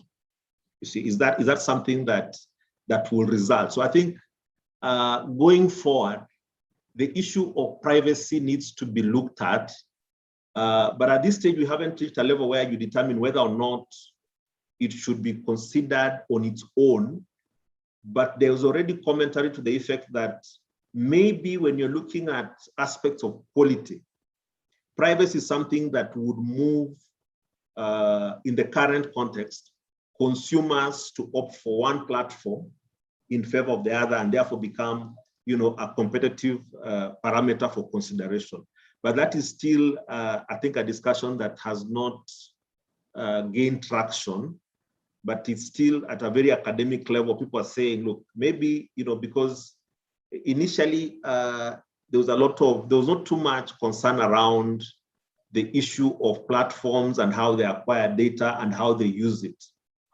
But if you've been following even in the US and their new officials they've brought on board, including the board of the Federal Trade Commission, there is now an emphasis on the digital space in terms of how to manage it, in a manner that basically ensures that there is competition and addresses, the very dominant firms that occupy that space to the detriment of everybody else.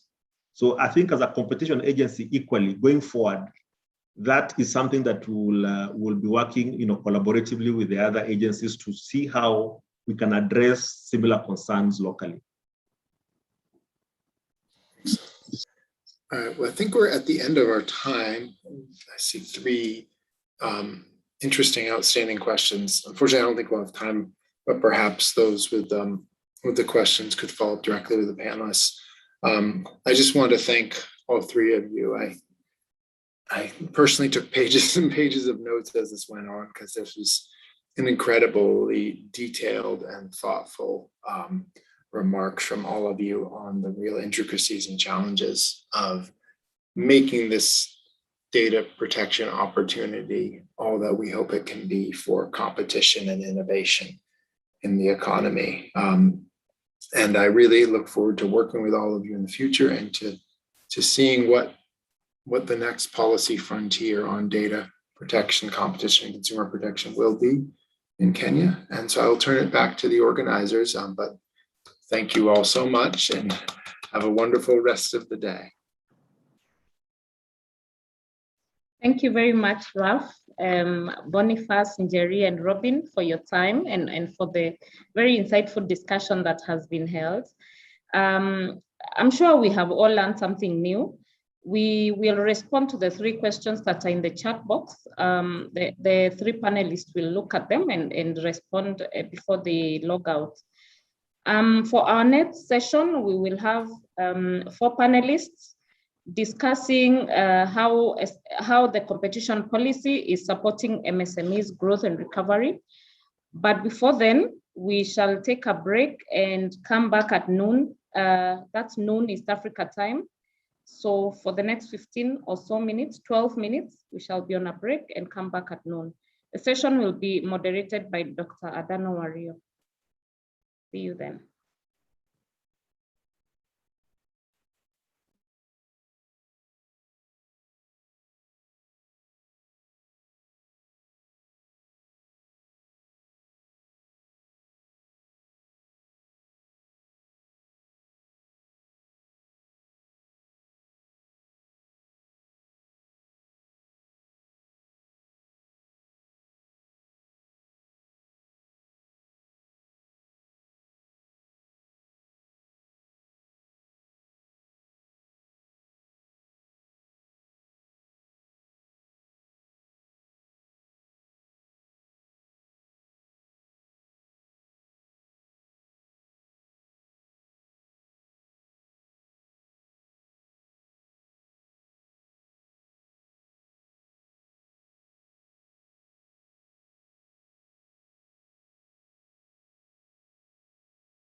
Dan, how are you?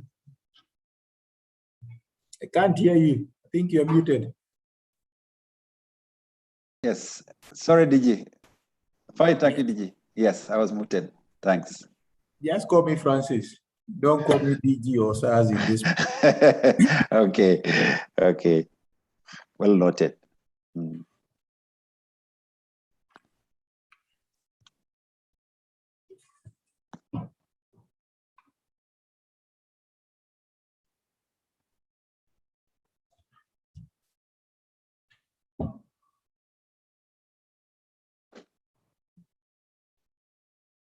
Are the other panelists in?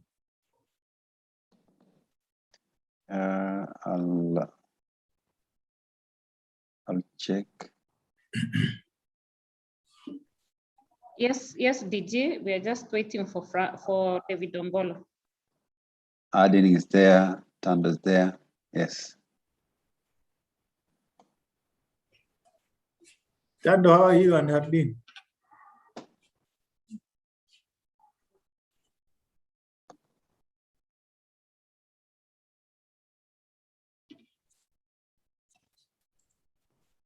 Good morning. Good morning. Good morning. Morning, Tando and Adin. Yeah. Welcome on board. Yeah, thank you. I look forward to the session. Yes. There's a section of suits. Oh.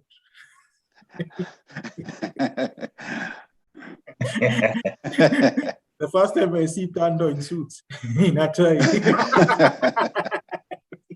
Let me see what you're saying. Where is This is serious business. It's international. indeed? Sorry, I just want to print something, so I'll switch off this one.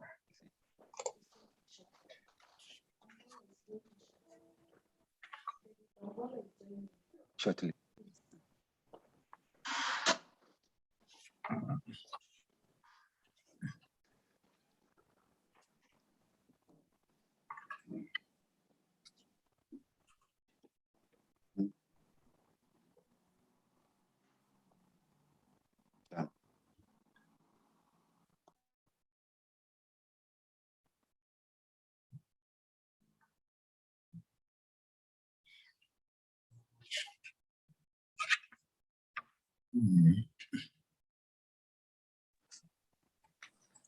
Morning.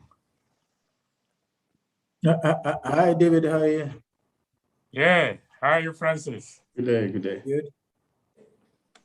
How is everybody? Fine, thank you, David. Most welcome.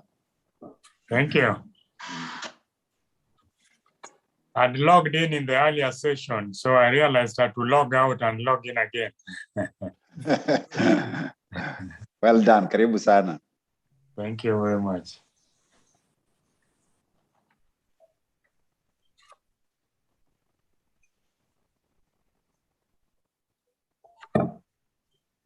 That first session was very interesting. Very, very good.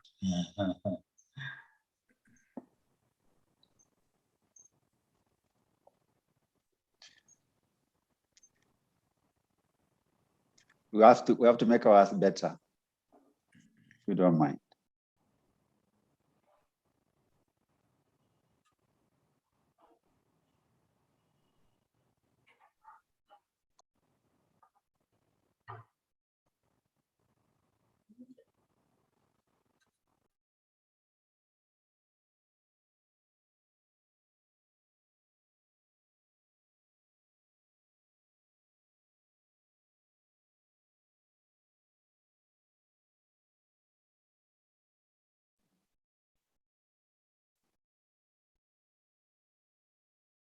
I think we can start. Good afternoon, everyone.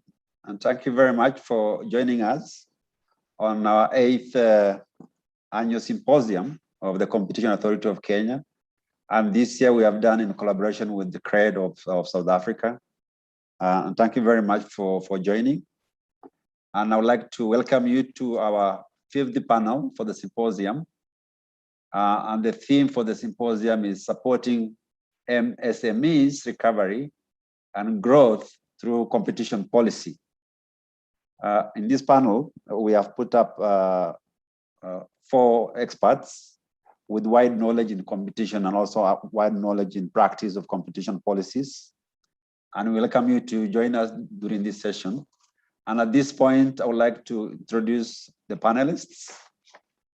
I would like to start with our Director General for Competition Authority of Kenya, Wangombe Kariuki, who has wealth of knowledge on competition issues, competition regulation, and economics of competition institution development. Our Director General has Masters of Science in Economics, Regulation, and Competition from City University, London, and a Bachelor of Economics from Kenyatta University, Kenya. He has wide knowledge in competition regulation across the region, and also he has expertise in leadership strategies and corporation governance. Welcome, Francis. Our second panelist is Thando Vilakasi. Thando is the Executive Director of CRED, which is Center for Competition Regulation and Economic Development at the University of Johannesburg, South Africa. He is a researcher and he teaches and advises on competition policy and industrial development. He currently serves as part-time member of the Competition Tribunal of South Africa and is an economist who has worked with the Competition Commission of South Africa before he joined CRED. And he has wealth of knowledge and research on advising services across economic sectors in competition authorities. And he has wide experience also in NGO world where he has practiced competition issues. Thando is interested in areas of barrier to entry in competition, economics participation, regional integration, and competition policy and inclusive growth. He holds a PhD in economics from University of Johannesburg and Master of Economics, Applied Economics from University of Cape Town. Welcome, Thando. Our next panelist is David Ongolo. David has a wealth of experience overseeing competition issues, and he was our former chair of Competition Authority of Kenya until his retirement in 2019. And he has wealth of knowledge also in advising other institutions on economic matters, including foreign diplomats and foreign offices in Kenya. David currently works on issues of body, minds, and soul health, and he consults widely on business and development planning. And he also board member to several private entities and non-government organizations here in Kenya. David has long-standing interests in private sector development for over 4 decades and worked in areas such as business development, project planning, economic analysis, and institutional development, and also sector regulations. He holds a Bachelor of Economics from University of Nairobi and Master of Science degree in Industrial Economics from Lancaster University in UK. Our fourth panelist for this afternoon is Harding Rajisusu. Harding is Deputy Commissioner of Competition Commission of South Africa, where he was appointed since 2016.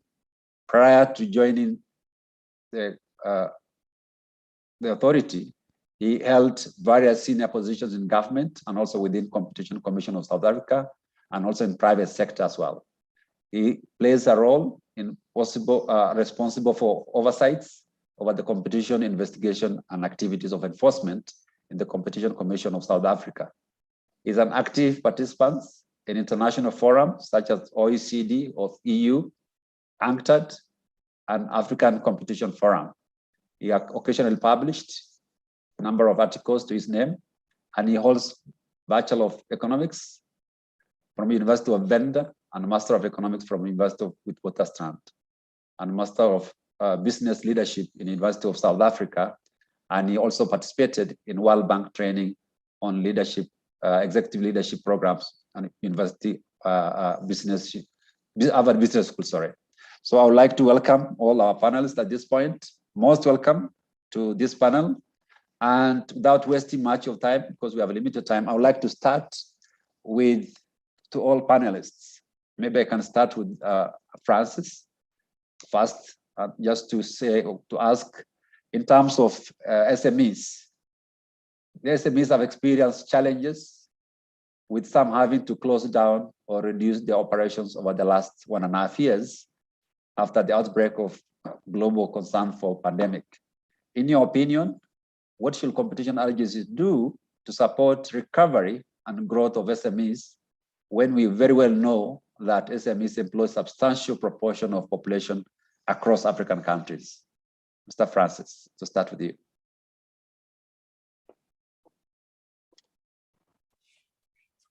Yeah, thank you, Adano, and thanks everybody for inviting me to talk today. And today I don't talk as the Director General of the Competition Authority of Kenya, I talk as Francis. And therefore any views I express here, maybe I might express them with some knowledge within the CAK, but they are my own views. But Adano, thank you for the question, but I would like to indicate that, let me put it correctly, is that SMEs have not been just been closing over the last 1.5 years. They have been closing over quite some time. And I wish maybe in a different panel, we would have ventilated why do SMEs close. It's not just because of external externalities, but also because of their own failure to deal with the challenges they are encountering in the market. For example, my own experience is that when some people open a company, SMEs, an SME, they're usually employee-based. And the first thing they do, they buy furniture, they employ a receptionist, and yet they have not earned even a single Kenyan shilling. So you start incurring expenditure even before you earn a single Kenyan shilling. That is what I call some internal challenges of managing. So that is a topic for a different day.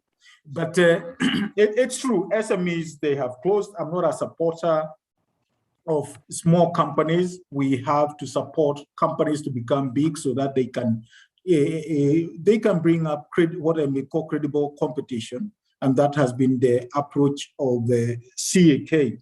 But also is that SMEs with their size, they are very important to the economy, because one is that they increase inclusivity. As government advisors, is that we have to know they help the government achieve the inclusivity agenda.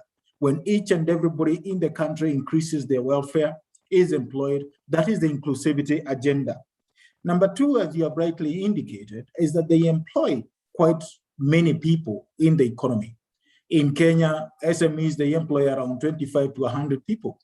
Imagine that kind of employment. If it goes down, even the Kenya Revenue Authority will not be able to attract that kind of revenue the SMEs provide. The other areas in terms of innovation. Innovation, when you realize that the way they innovate, especially the startups, the big tech companies, they don't innovate as the small startups. And these SMEs are the ones which are able to drive the agenda of any economy and even cater for each and every consumer and be responsive to the consumer needs. In Kenya, we know the Kadogo economy, where the SMEs produce as per certain regions of Nairobi. If at all it's informal sector, they have their own products which they are supplying that. That kind of innovation is very key. And then the other one is market sustainability. We have SMEs who are very critical in supplying to the retail sector, the insurance sector. And therefore, the moment they go out of the market, obviously the whole market regime collapses. And that is the objective of supporting the SMEs. What can government do? Let me start, for example, somebody in the alcohol business in Kenya, a small pub business. To open a pub in Kenya is that you are visited by 21 licenses in total, and you're under the scan of 21 government regulatory agencies. Now you ask yourself, there's a person who has just started business, they have to cater for the needs of 21 regulatory government agencies. That is one of the areas as regulatory agencies, we are supposed to advise the government whether all those regulatory agencies have a role, or if at all the role can be collapsed and minimize that regulatory burden to the SME. The other challenge is in terms of taxation. I've seen for the people who are operating the transport business now in Nairobi, will be forced, when I own 3 or 4 matatus for the people, public service vehicles, is that I'll be forced to pay for a whole 1 year before I operate for parking fees for Nairobi, if I own a matatu. What about when that matatu is in the garage? What about that matatu has had an accident? Have we taken care as Nairobi Metropolitan Services of such eventualities? Or that matatu is written off, I don't want to enter into the matatu business. Are there some opportunities so that I can be refunded? This kind of taxations and also the rates being visited upon the SMEs, these are some of the things we may consider, especially during this time of COVID-19, so that we may ease the burden of the SMEs. Another area where we can support the SMEs is in terms of the government procurement. I know in Kenya we have the youth and the women support for the SMEs, but the challenge is that in terms of penetrating these markets, for the regulatory agencies who are focusing on bid rigging in the government, you may realize that even the entrenched, the incumbents, have shared markets. If at all it's the Minister of Agriculture, this for purposes of example, you might find that it's only Wangombe Karaoke Company which supplies the ICT equipment. Then there's Tando Vilakazi's Inc., which supplies the stationery. And when you are a young SME trying to enter into the government procurement, it will be very difficult.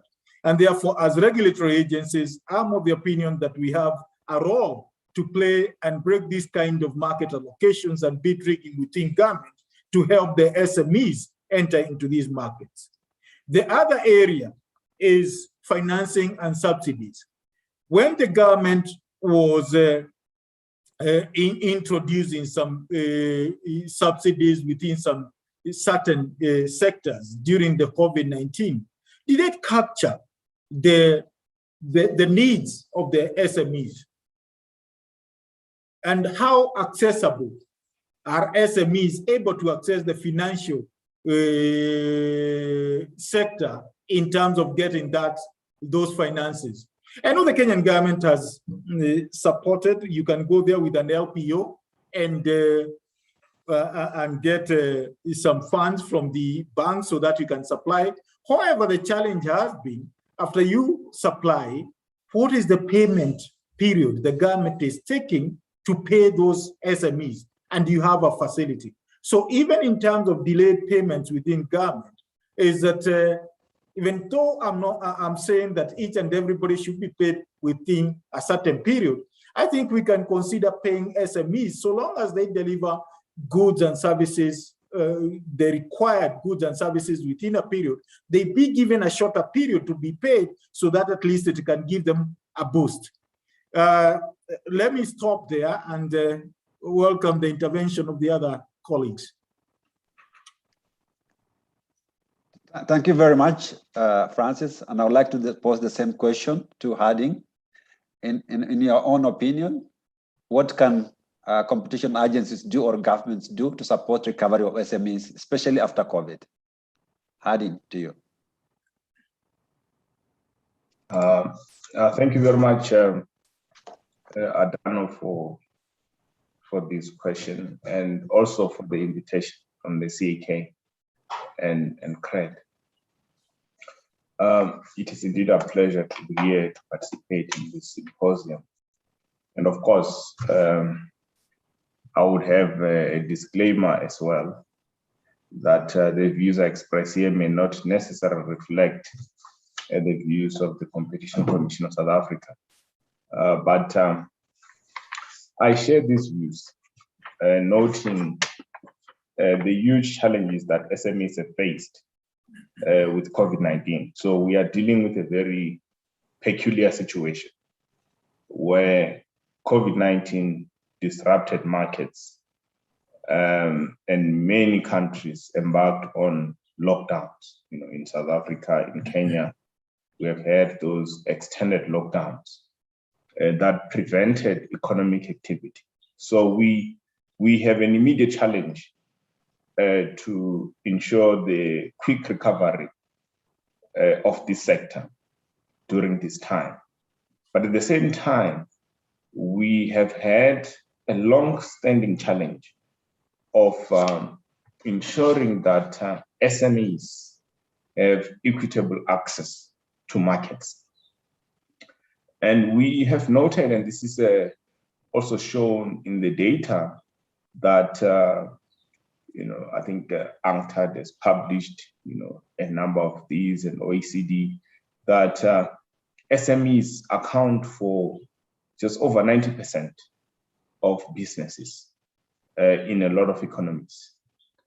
I just picked up now that in the OECD, they also account for 60% of employment and between 50 to 60% of value add. When I look at my country, South Africa, the number I think revolves around 25%. So this is not a COVID, an outcome of the COVID pandemic. This is an outcome of the existing market structures we face. So if we are to address the challenges such as employment in our economies on the continent, we would require measures that should support SMEs. And I will build on what Francis has said.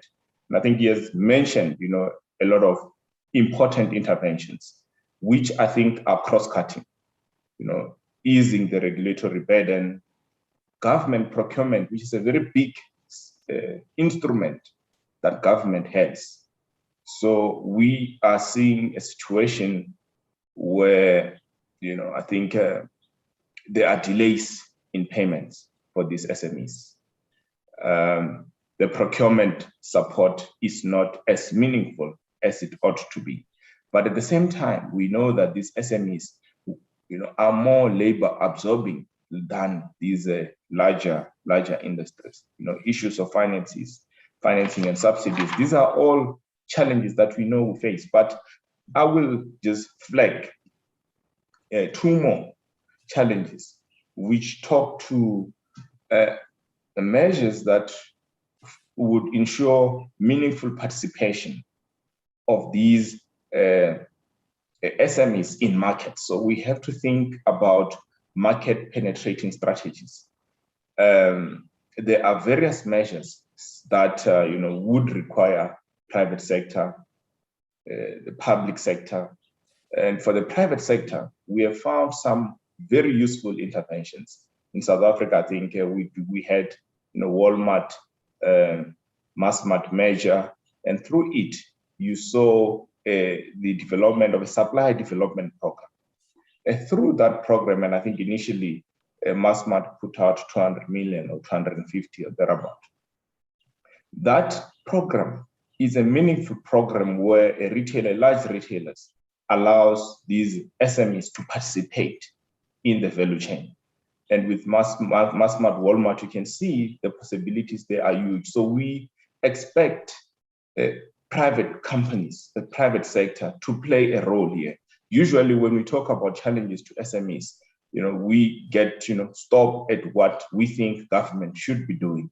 But I think the private sector has a huge role to play in all our economies. We have to target barriers to entry. And this has to be a targeted approach. What I've picked up is that authorities would have a huge role to play on this. I think barriers to entry are known. The other day we were talking about market studies, as an advocacy tool.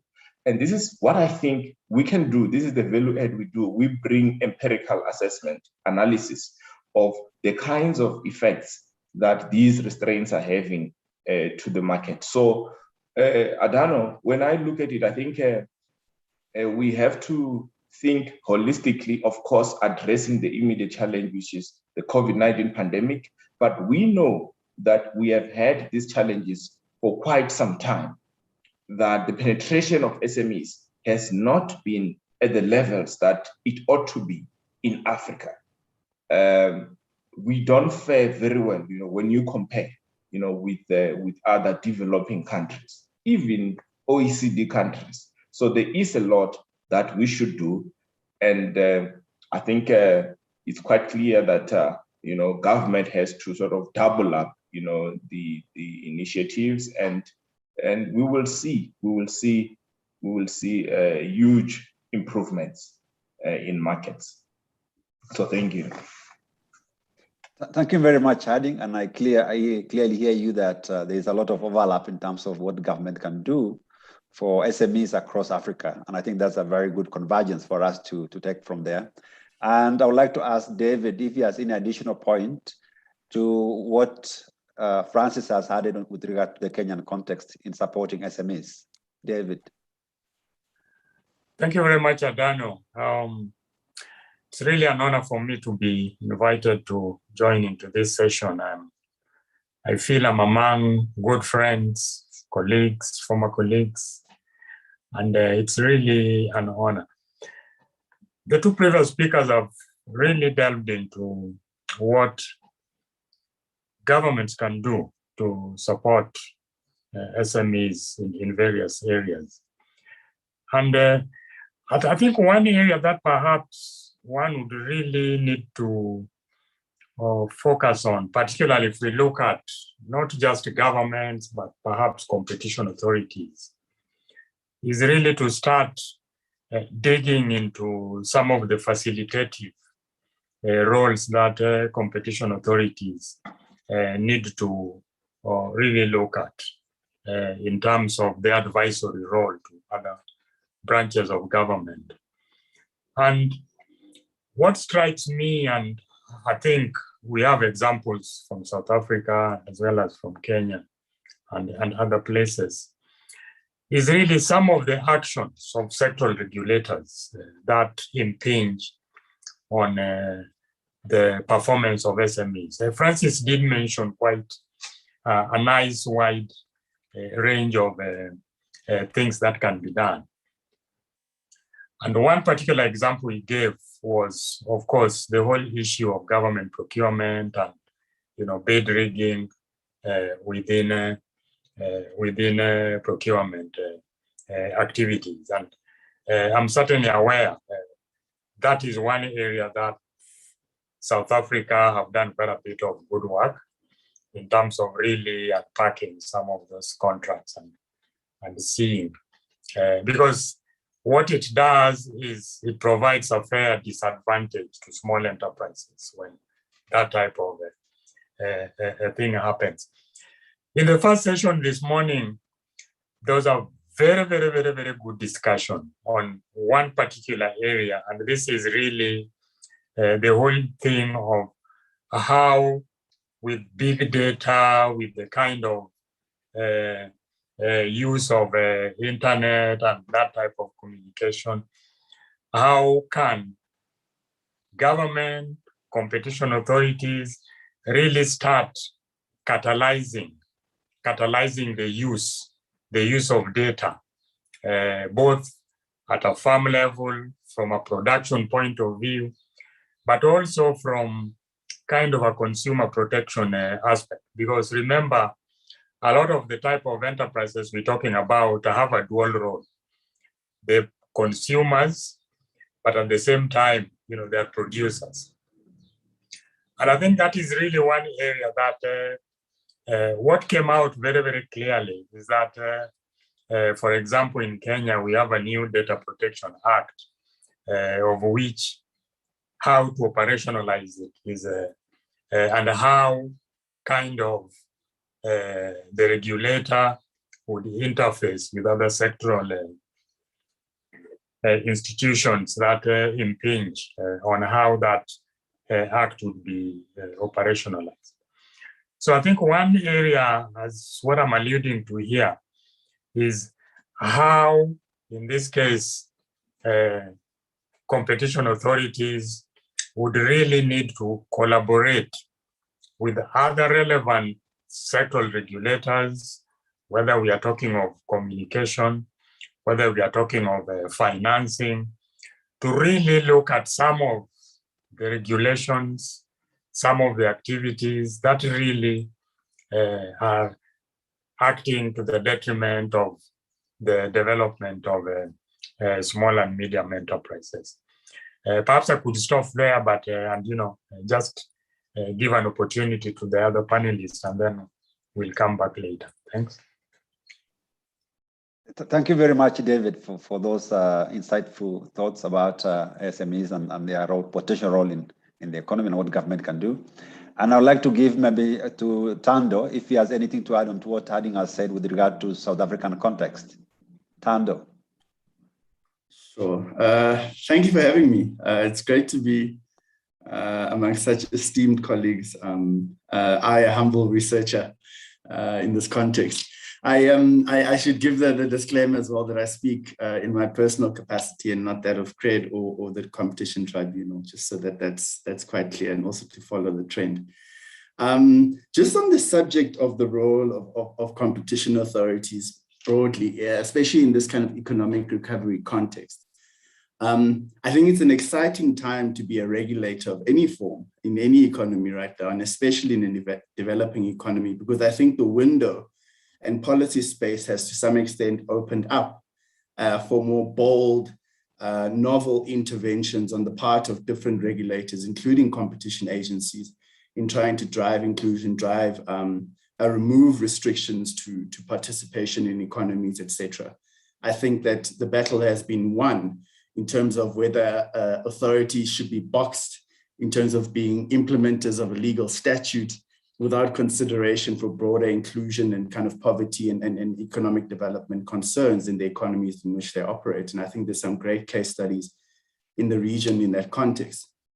And that's exciting because it does also mean it gives us a chance to think anew about some of these things. I want to maybe start by echoing Hardeen's point and the points raised earlier about the importance of this issue of access to markets. So I think often when we talk about SMMEs or MSMEs, we also tend to group them as this kind of a homogeneous group of firms, whereas actually your micro enterprise has less than 10 employees in Kenya and South Africa, whereas actually your medium-sized firms has upwards of 50 in both countries, right? These are very different companies. A company that has 50 to 100 employees is probably a relatively well-sized manufacturer of key inputs and goods to the market, right? And so the types of challenges they will face are likely to be quite different from a very small entity operating in a local market, right? And I think what's coming across from the research is that, especially at the level of medium-sized firms, which, to use Hardeen's word here, have this potential to become challenges in markets. The types of barriers that we need to focus on there have a lot to do with, can they get into markets? They've established themselves, they have a product, a brand, etc. But yet time and time again, when we do surveys of SMMEs, they still talk about the fact that stop giving us skills training and pep talks, right?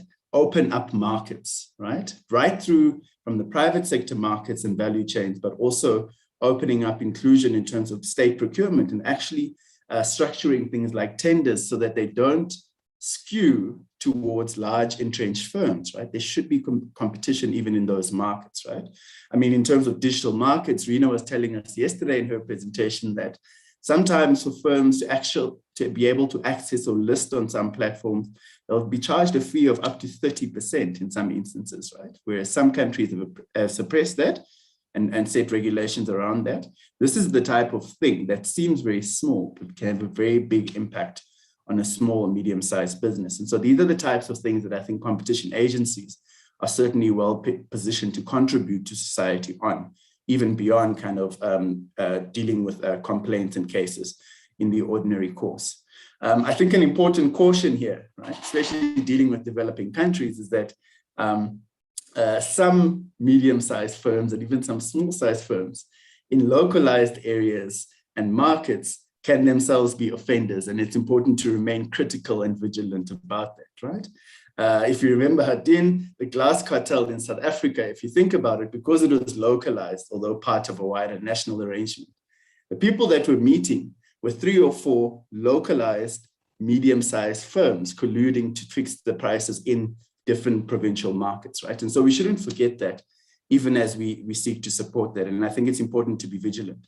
On the other side of that, I think opportunities are there for competition agencies to prioritize issues that we think have relevance for SMMEs. I think there's opportunities, for instance, to fast track certain types of cases where you have buyer power issues, deal urgently with issues of refusal to deal, access to essential inputs, etc. Because now more than ever, we cannot afford larger firms with market power restricting access of SMMEs to certain inputs and key aspects that allow them to reduce their costs and continue to supply goods and ultimately to continue to employ people. So I think there's certain areas where we can maybe sharpen our lens and focus a bit more in terms of the types of interventions that we drive.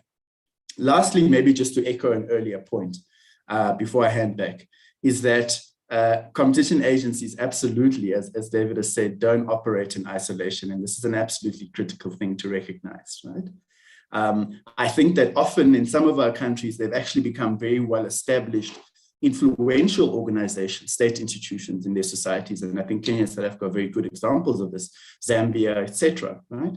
And so they have the opportunity through advocacy and driving policy, acting as policymakers, to intervene where, for instance, things that affect SMMEs are not being addressed in other areas, right? High telecommunications costs affect SMMEs disproportionately more, right? Uncompetitive financial services market, restrictive business licensing regimes, poorly designed procurement regulations and bidding regulations all affect SMEs disproportionately. And these are areas where, even as the toolkit may not lie with a competition agency, I certainly think, and there's good case studies of this, that this is also areas where competition agencies can really play quite an important advocacy and policymaker role, even beyond what we would do in the ordinary course. Let me park it there for now. Thank you. Thank you very much, Thando, for that contribution. And I think it's very clear that access to market for SMEs is extremely important. And also we have seen that the pandemic challenged SMEs even more maybe than the larger firms. And I'd like to go now more specific to individual institutions where we are talking about. And I'd like to borrow experience from Andy in terms of what are specific measures during the pandemic that South African Competition Commission undertook in order to support the SMEs. What are some of the measures, more specifically now, moving from general or opinion to more specific things that were intervened in the market from South African perspective? Adi. Thank you, Adana. As I've said, for us, this is a journey, and the level of preparedness when COVID struck, I think, affected the kinds of responses we have seen around the world. We were fortunate in South Africa in the sense that we had the Competition Act amended in 2019.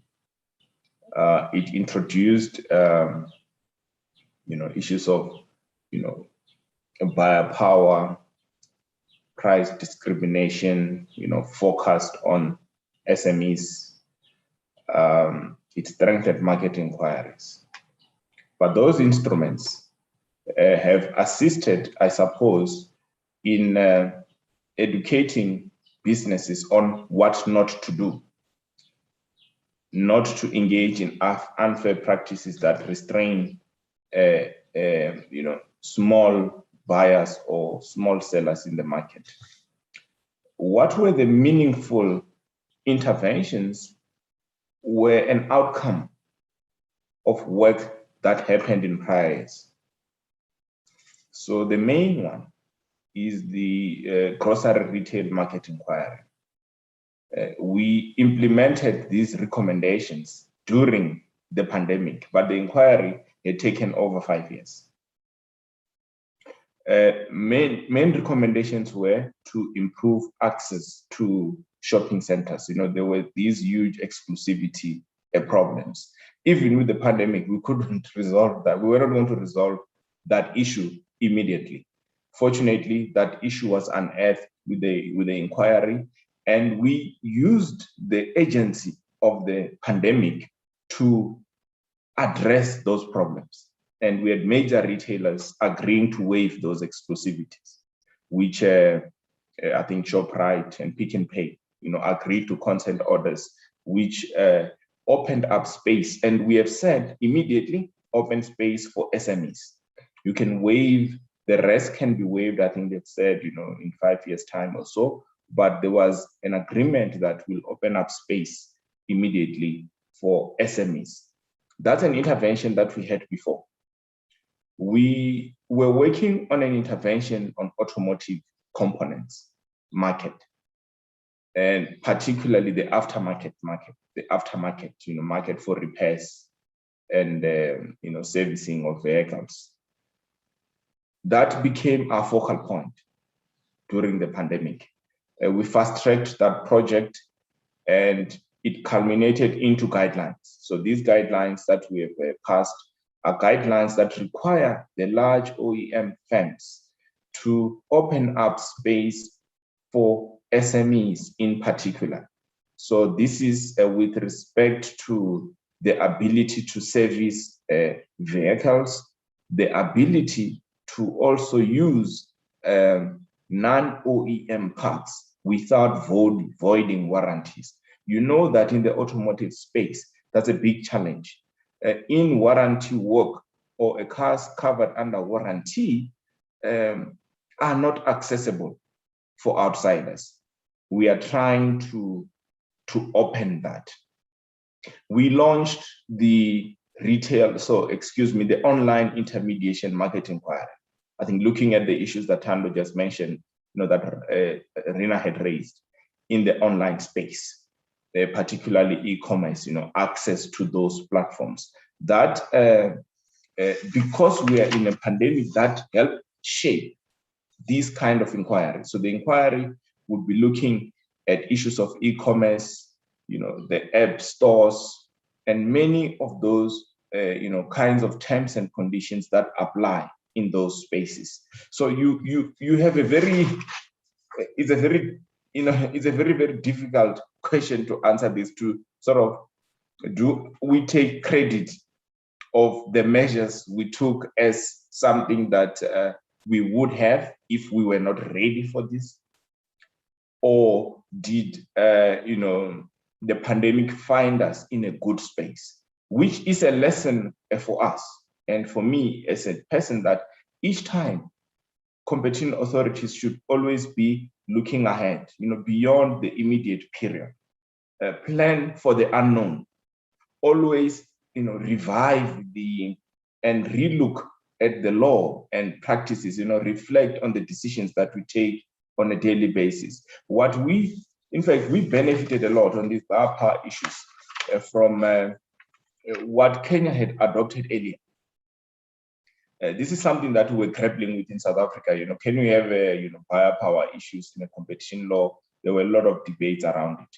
And I think a move by Kenya helped us in a big way. In fact, I think we even went on to publish guidelines, on power. We won an award. I think they were recognized recently as a very good piece of soft law. So there are those things that we have done. I think there were many other issues around containing prices for essential goods and all of those other things, sanitizers and so forth. But those were mostly consumer-facing interventions. But when you look at the numbers, I don't know, in South Africa, our numbers are worsening, so they're not getting better. So I cannot sit here and be very satisfied with what we have done so far, because I know that as a country, we still face huge challenges, which means there is still a lot to be done. In fact, we should be thinking now clearly on how to respond post-COVID. I don't think we should wait for patient zero or last infection. We have to reflect on this now, because our economies, if we do not take decisive steps, we will face huge challenges in many years to come. So this is what we have been able to do, but aided by what we have. I think if we were not ready, it's more like going to war without any armaments or anything. Whether you could win by chance, it's possible. The bullets could miss you, it miss, and you emerge. But I think you need some preparedness, and I think that helped. The engagements we constantly have, as authorities, helped us. In fact, we had sessions as the ACF. I think Francis was there, to say, how do we respond immediately, to address the challenges within the constraints. So that network and ecosystem does really help, and it helped a lot. So thank you very much. Thank you very much, Harding. And I think I hear a lot of what you are saying is to do with the lessons that we have learned for competition agencies to take up in terms of moving forward and also implementing our laws. And I think this session cannot be complete unless I give to Francis in terms of what the authority has done and what are some of the impact, without feeling shy, the impact of that on the economy. Francis. Thank you, Dano. And before I proceed to your question, I would like to revisit something Tando really elucidated. In regard to, as competition agencies, we should not overlook the conduct of some SMEs. They may abuse their localized market. And I totally agree with Tando. And also to progress his thoughts, it's also my position that whatever the government intervention it brings in the market, I'm of the opinion that we should have some sunset clauses. They should not be given a kind of a carte blanche to do what they want to do with no timelines. And also in terms of warranties, what are they supposed to deliver, the SMEs? Number three, also, these targets, should they focus on some specific sectors, or it is all the sectors? Specific sectors, I mean sectors which are more, which can employ more, or which can help support the other sectors to grow. Having said that, and now moving to your question, is that obviously the intervention of the competition authority are based on the Competition Act, the competition law. And my reading of the law is that Section 3 of our law has this let me say, spirit of inclusivity. It says that it is to enhance the welfare of the people of Kenya. And therefore, my reading is that there is more of an inclusivity objective. And that is why the competition regulator always, when it is applying the law, there's always this notion that we have to increase the inclusivity objective of the law. Number two is that also our Section 5 of the law talks about that the law covers all persons. Now it means that also the SMEs are under the radar of the Competition Act. But unfortunately, when you go now to Section 5, also Section 5B, the issues which we have highlighted that affect the growth of competition, or they can support the growth of competition, like licensing, taxation, and all that, they're exempted under the Competition Act. But as David indicated, based on our advisory law, which is under Section 7, then we can be able to intervene as the competition agency. The only section which mentions about small undertakings under the Competition Act, it is only under the merger regime, the Section 46. And therefore, there's a question for researchers. Does Competition Act of Kenya envisage size neutrality when applying the law? However, in application, and these are the intervention the authority has applied, in application is that we've had that spirit of Section 3 of inclusivity, and also under Section 46 of ensuring that the small undertakings have access to markets.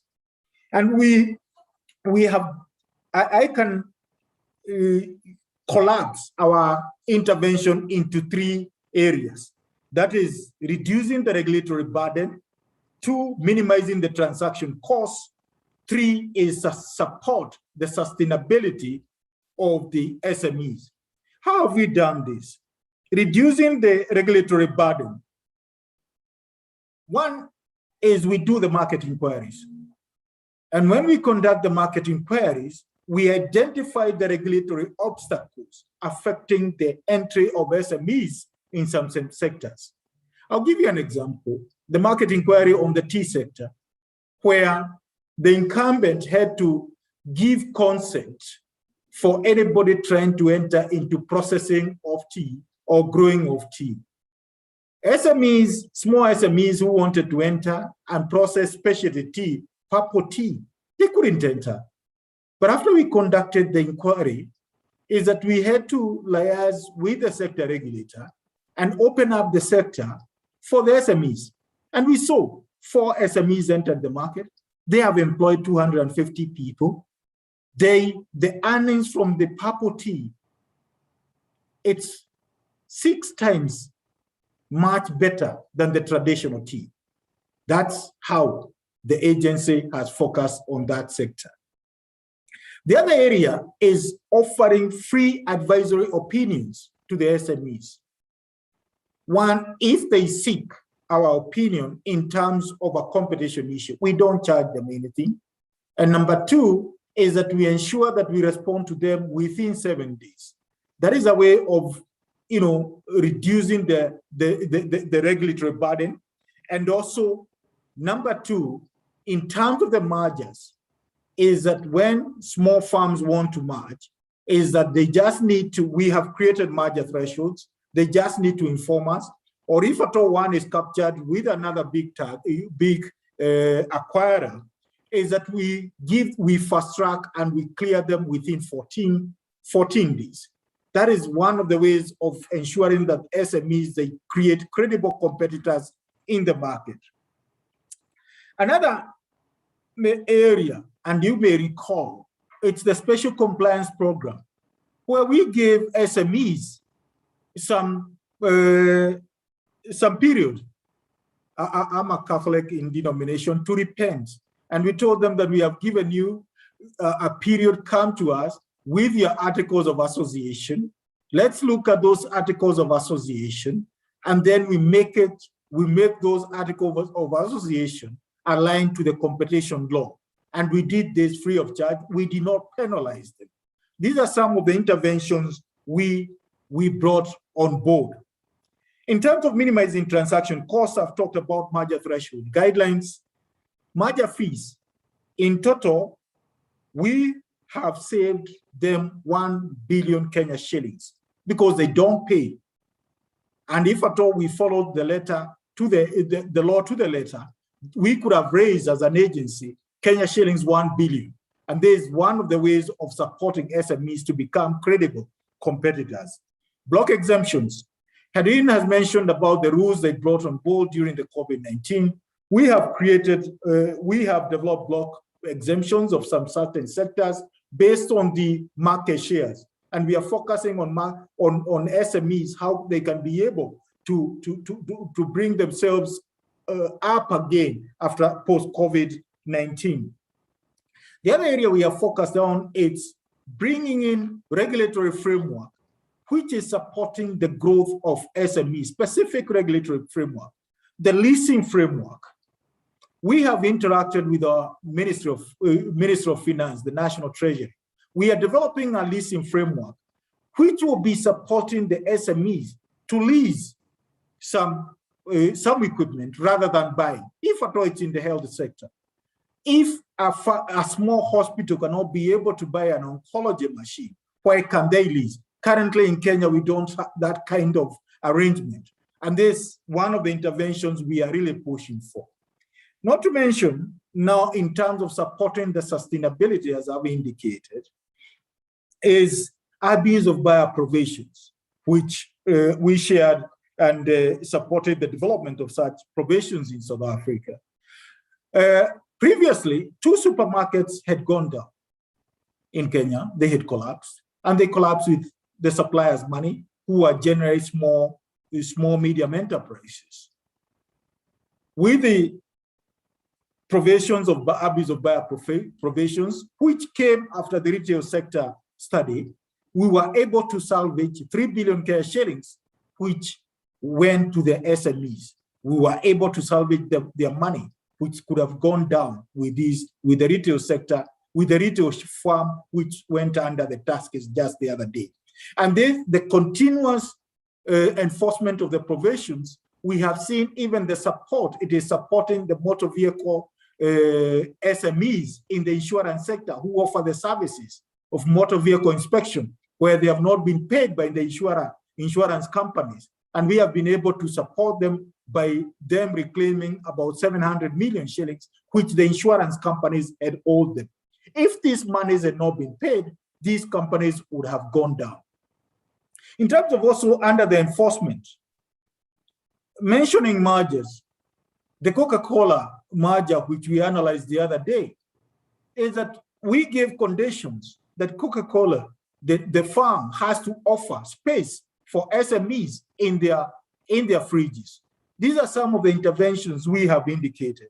And abuse of dominance provisions, the East African breweries and its distributorship, where the distributors had been indicated that they cannot stock the competitors' products, is that we have been able to come in and open up that kind of, the distributor can process and distribute the competitors' products. These are the interventions. The new area is the bid rigging in government procurement. We are working with Public Procurement Regulatory Agency to see how, especially, and one classic example, it's in the rural electrification poles supplies, where some companies had allocated themselves market. They had some provisions which were hindering entry. And with us coming and breaking these bid rigging arrangements, we expect that more enterprises will be able to enter this pole business. Thank you. Thank you very much, Francis. And I think what you highlight seems to indicate that competition agencies have a lot of work to do moving forward. And I think we are in a good place. Having said that, I would like to give to Tando now. Tando wears 2 hats, one for academic, one for practitioner. And at this point, I would like to request him or ask him to give us, from his own opinion, what is the relationship between competition agencies and researchers? And in that sense, how can competition agencies or we as institutions align competition policy to the current market needs? Sure. So I'll cut across 2 areas, which is to reiterate a little bit some of the earlier points, but maybe to also just think about what I think Vela's presentation yesterday actually referred to as these kind of intermediaries or support institutions surrounding enforcement agencies, right? And just a note here, and so I'll start by just referring a bit to the role that I think learning institutions have to play here and authorities themselves. I think that being able to take what we learn from cases, from the applications, from experiments that agencies actually do all the time in society to try and fix economic problems, market failures, and to turn that into material that feeds into curricula, that feeds into the wider knowledge base of economies is absolutely critical, right? I think it's one thing to do the work, but I think it's especially powerful when you can have agencies actually putting out information on interventions, explaining how interventions have worked, And therefore also hopefully in the classroom, as students learn as economists, etc., in what are otherwise very narrow and orthodox economics teaching, they can see how concepts are then translated into real world markets, real world issues that ultimately have to do with inclusion and inequality. I think there's not enough of that going on in the region. I think there's a good track record that it can be done, the ACF studies of many years ago now. And I understand there's been recent ones as well. And various studies of things like barriers to entry in specific sectors, which I know CRED has obviously done, are very important because they bring to light, not only for the agency, but actually for societies, the ways in which markets actually work on the ground, right? So if you ask, and this is not to disparage anyone from other ministries, etc., we often find when speaking to them on issues of markets and how they actually work, and comparing that to the engagements we would have with competition agencies, the reality is that competition agencies understand the dynamics and the mechanisms of markets that create barriers and things like that better than most other parts of the state machinery in any country, right? Now, that is a knowledge base that's not to be kept with ourselves and kind of not utilized, but actually that is a tool. I think it's a piece of gold that enables agencies to then contribute in other areas of policy, right? And you do this, of course, through various ways. You do this through thinking about, for instance, how can we take what we know about markets and the types of barriers that are faced outside of strategic barriers, which are typically under abuse of dominance, et cetera, conditions. How do we take what we know about licensing conditions and how they can restrict the participation of outsider firms and shape the way in which other regulators actually amend their rules and think about that? The truth is that a regulator that doesn't have a competition mandate specifically simply doesn't understand fully all the ways in which a range of forces, including state policy, for instance, can actually restrict the dynamism and rivalry in a market, right? And it's, I think, the role of competition agencies to do that work, to play policymaker, if we are to really make a difference. I think just one last, maybe one or 2 points, is also the sharing of knowledge on interventions, right? And also focusing in particular on how do we intervene in sectors that matter really the most right now, right? So Zambia's recent intervention on cement prices is absolutely critical. That has economy-wide effects, right? In terms of the cartel there. Issues in agriculture that the Commission's been looking at in South Africa are especially important, right? So we can't do everything, but certainly I think there are areas where we can have big impact and get good bang for buck, as it were. And I think in turn actually have very large market-wide impact. So maybe a few remarks on the question. Thanks, Adana. Thank you very much, Tado, for those insights. Also looking at time and also one of the questions on the chat, maybe I can just proceed to the question first in terms of giving David another opportunity. In terms of looking at SMEs vis-a-vis the pandemic and maybe any uncertainty in business environment, in looking at competition law instruments, which are available across maybe Africa or also particularly Kenya, where you have more experience, what are some of the advantages available to competition agents, competition authorities to offer to SMEs in terms of growth and recovery of the sector? David.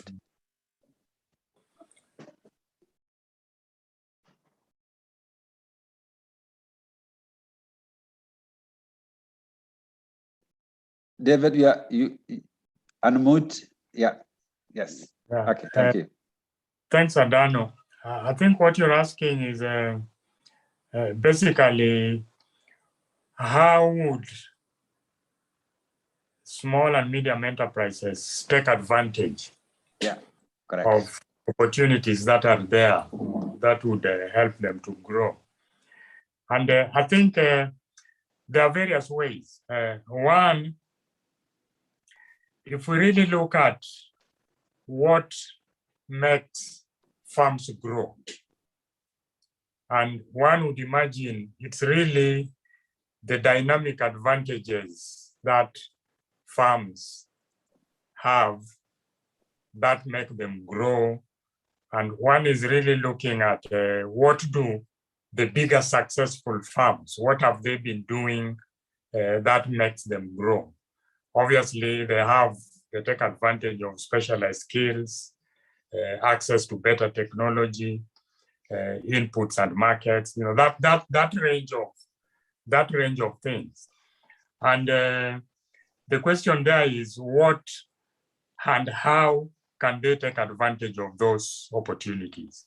I think that is one range of issues that one would need to look at here. There are certainly opportunities that they can take advantage of. And one is looking at, there's a lot of talk now about being part of global value chains and really finding ways in which they can feed into that production channel for different commodities. And one opportunity that I actually see, that I really see small enterprises really taking advantage of is regional markets. Regional markets from a country perspective, here we'll be talking about the East African regional market, but one particular area that I really feel small enterprises could really take advantage of is that rural-urban split. You actually find that a lot of these small urban developing areas in our countries really need a lot of products. And if at all small enterprises would take kind of advantage of those opportunities to really take advantage of agglomeration, joining up into, say, rural agro-industrial networks, to really take advantage of size, where they combine, where they are able to take advantage of those benefits that we know larger enterprises take advantage of in terms of supply chains, in terms of structures. I think it's really an opportunity that I see a lot of small and medium enterprises really taking advantage of. Because you find that in a lot of urban areas, in most of our African countries, really have a shortage of basic things, basic products that can be supplied by small enterprises, if only they're able to take advantage of or the kind of systems that we are working with, that we are talking about. At the regional level, of course, everybody is now talking of the AFCA FCTA. And there's a big debate, as we are all aware, of what opportunities can small and medium enterprises take, and what the role of competition policy and regulation would be in catalyzing that. It's certainly a rich debate, and I think what emerges is that really at the level of the nation itself, at the national level, competition authorities must really put themselves together so that they are able to support small enterprises as they take advantage of those opportunities that are emerging in this bigger market. Perhaps I could stop there, let my other colleague contribute. Thank you very much, David. And I think we don't have much time. I think we are running out of time. But what I can hear from this discussion, looking at competition law that allows us to implement or enforce competition regulation across Africa, is I think also from learning from the pandemic, is the flexibility of our laws. Our laws remain relevant and allows us to intervene even in circumstances which under normal circumstances we don't look at. Pandemic is one clear indication that actually our laws are robust and dynamic and flexible in the way we look at competition issues. And therefore, I think interventions made by competition authorities are actually in line with supporting the growth of the economy and particularly SMEs. And I think these are very clear message coming up. I don't think we have much time, but there's one question from Vera Kedogo. I think the question is, during the pandemic, was the subsidies received by the target population? And we have data on SMEs and which sectors are more affected by pandemic than others. And I think these are areas that we can look at into. And I don't know if there's anyone who would like to point out any clear message on this. Adi, do you want to intervene just slightly? We don't have time, but just maybe to answer to Vela.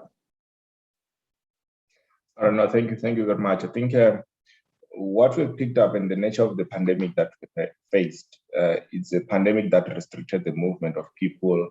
It required a lot of lockdowns, and this significantly affected the viability of SMEs. In fact, when you look at the numbers, say in South Africa, the biggest winners are the large retailers, the large mobile operators, the large mining companies. This is what we see. So the growth numbers would look good as we recover, but there are a lot of losers. So losers is not just SMEs. Losers is people who lost jobs. There are a lot of, we should not forget about that. So that's why I think when we look ahead, we have to think always about how to, contribute to the development of our economies holistically and look at the aggregate indicators. I think for competition authorities, it's good what we do, but I will be very happy one day when I look at the aggregate numbers of Africa, GDP growing by 100%, many people being lifted out of poverty, and many of those indicators. So we would want to see that. And I get the point here that this is a collective effort. There are many other dependencies. And this is, it does not always depend on competition authorities alone.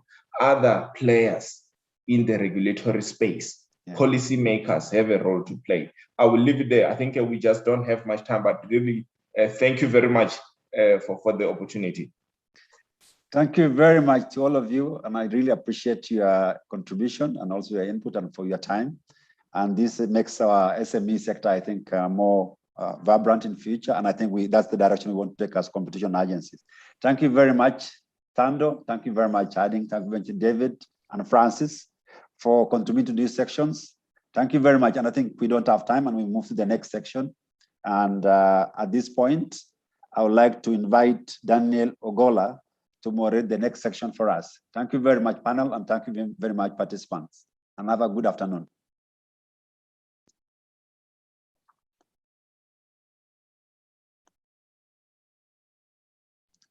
Daniel Ogola, if you're in the room, welcome to moderate the next section.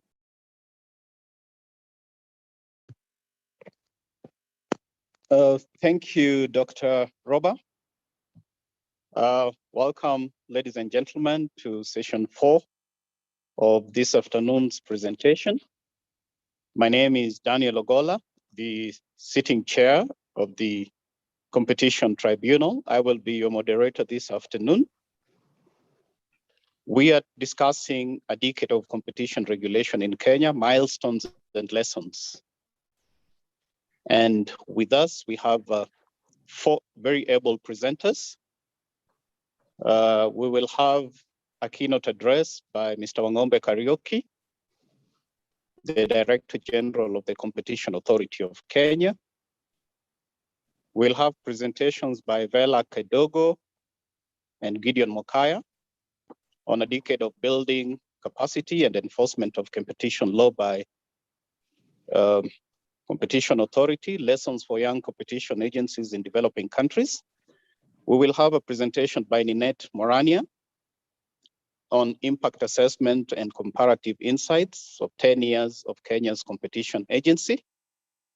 And last but not least, we'll have our very able Professor Simon Roberts, who will give an outside looking at the critique of the Kenya Competition Authority's performance over the last 10 decades. And to all presenters and our listeners, we wish to thank the Competition Authority of Kenya for organizing the symposium and the trainings that have been going on since last week. We've had very informative engagements. As you may know, competition law is quite dynamic, always changing. There's need for constant engagements with different sectors. And just a few housekeeping issues for the sake of time. I will ask my presenters to give a brief introductions of themselves. And each presenter will have 15 minutes to make presentations. The plenary, I would encourage you to send your questions on chat. And at the end of the presentations, then we can have an engagement, answering of questions by the presenters. So without wasting so much time, I would like to hand over this to Ninette Morania for the presenters to introduce themselves. Good afternoon, everyone. Once again, my name is Ninette Morania. I work at the Competition Authority of Kenya. Good morning, everyone. My name is Ms. Vela Kidogo Kigwiru. I'm a former beneficiary of CAK's Young Professional Program, and currently I'm undertaking my PhD at the Technical University of Munich on regional competition regimes in Africa. Good afternoon, everyone. My name is Gideon Mukaya. I'm the Manager Enforcement and Compliance at the authority. Good afternoon, everybody. I'm Professor Simon Roberts. I'm Professor at the University of Johannesburg and a visiting professor at the University College London. Thank you all to our presenters for availing your valuable time to make presentations during this fourth session. I wish to take this opportunity to invite Mr. Wangombe Kariuki, the Director General of the Competition Authority of Kenya, to give us the keynote address. Welcome, Mr. Kariuki.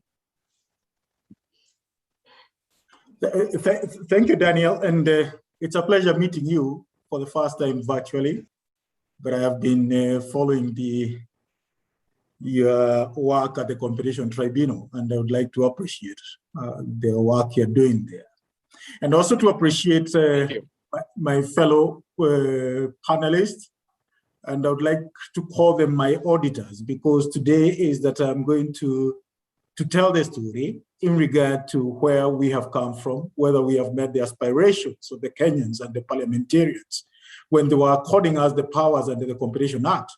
And then I'll expect Simon to talk about the outside view of the Competition Authority, and also Vela, and Vela and Simon.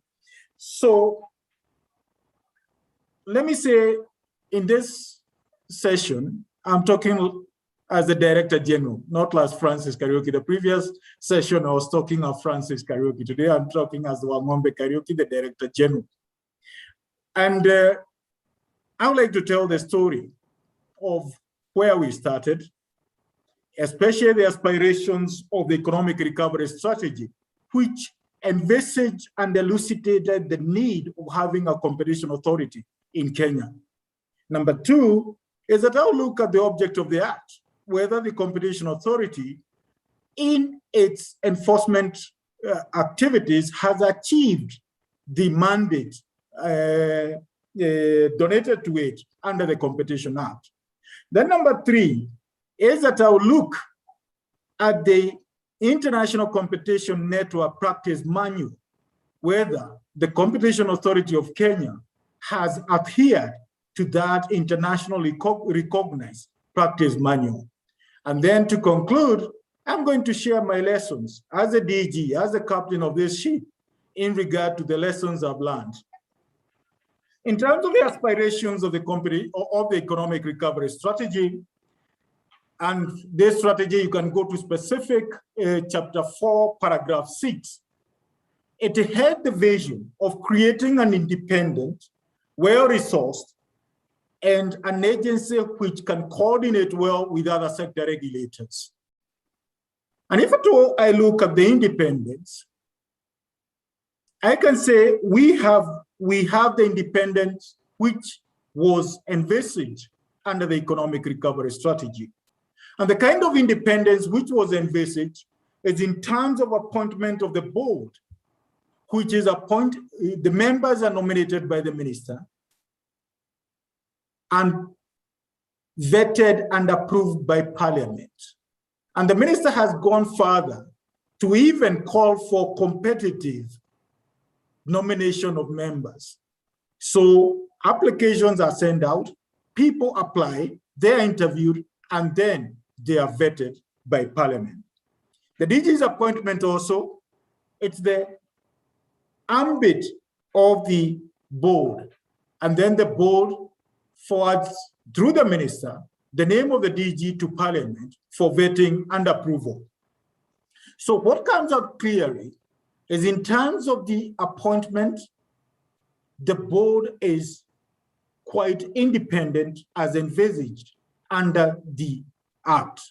Number two, also through this appointment of the Director General, it means that the Director General is independently appointed and vetted by different levels of persons in Kenya. And that means the Director General has been offered some independence envisaged under the economic recovery strategy. In terms of the budget, I know there are some schools of thought which argue there is independence of the budget and we don't need to get the money from the treasury because, as the saying goes, the one who pays the piper calls for the tune. It's true that we get about 85% of our budget from the treasury.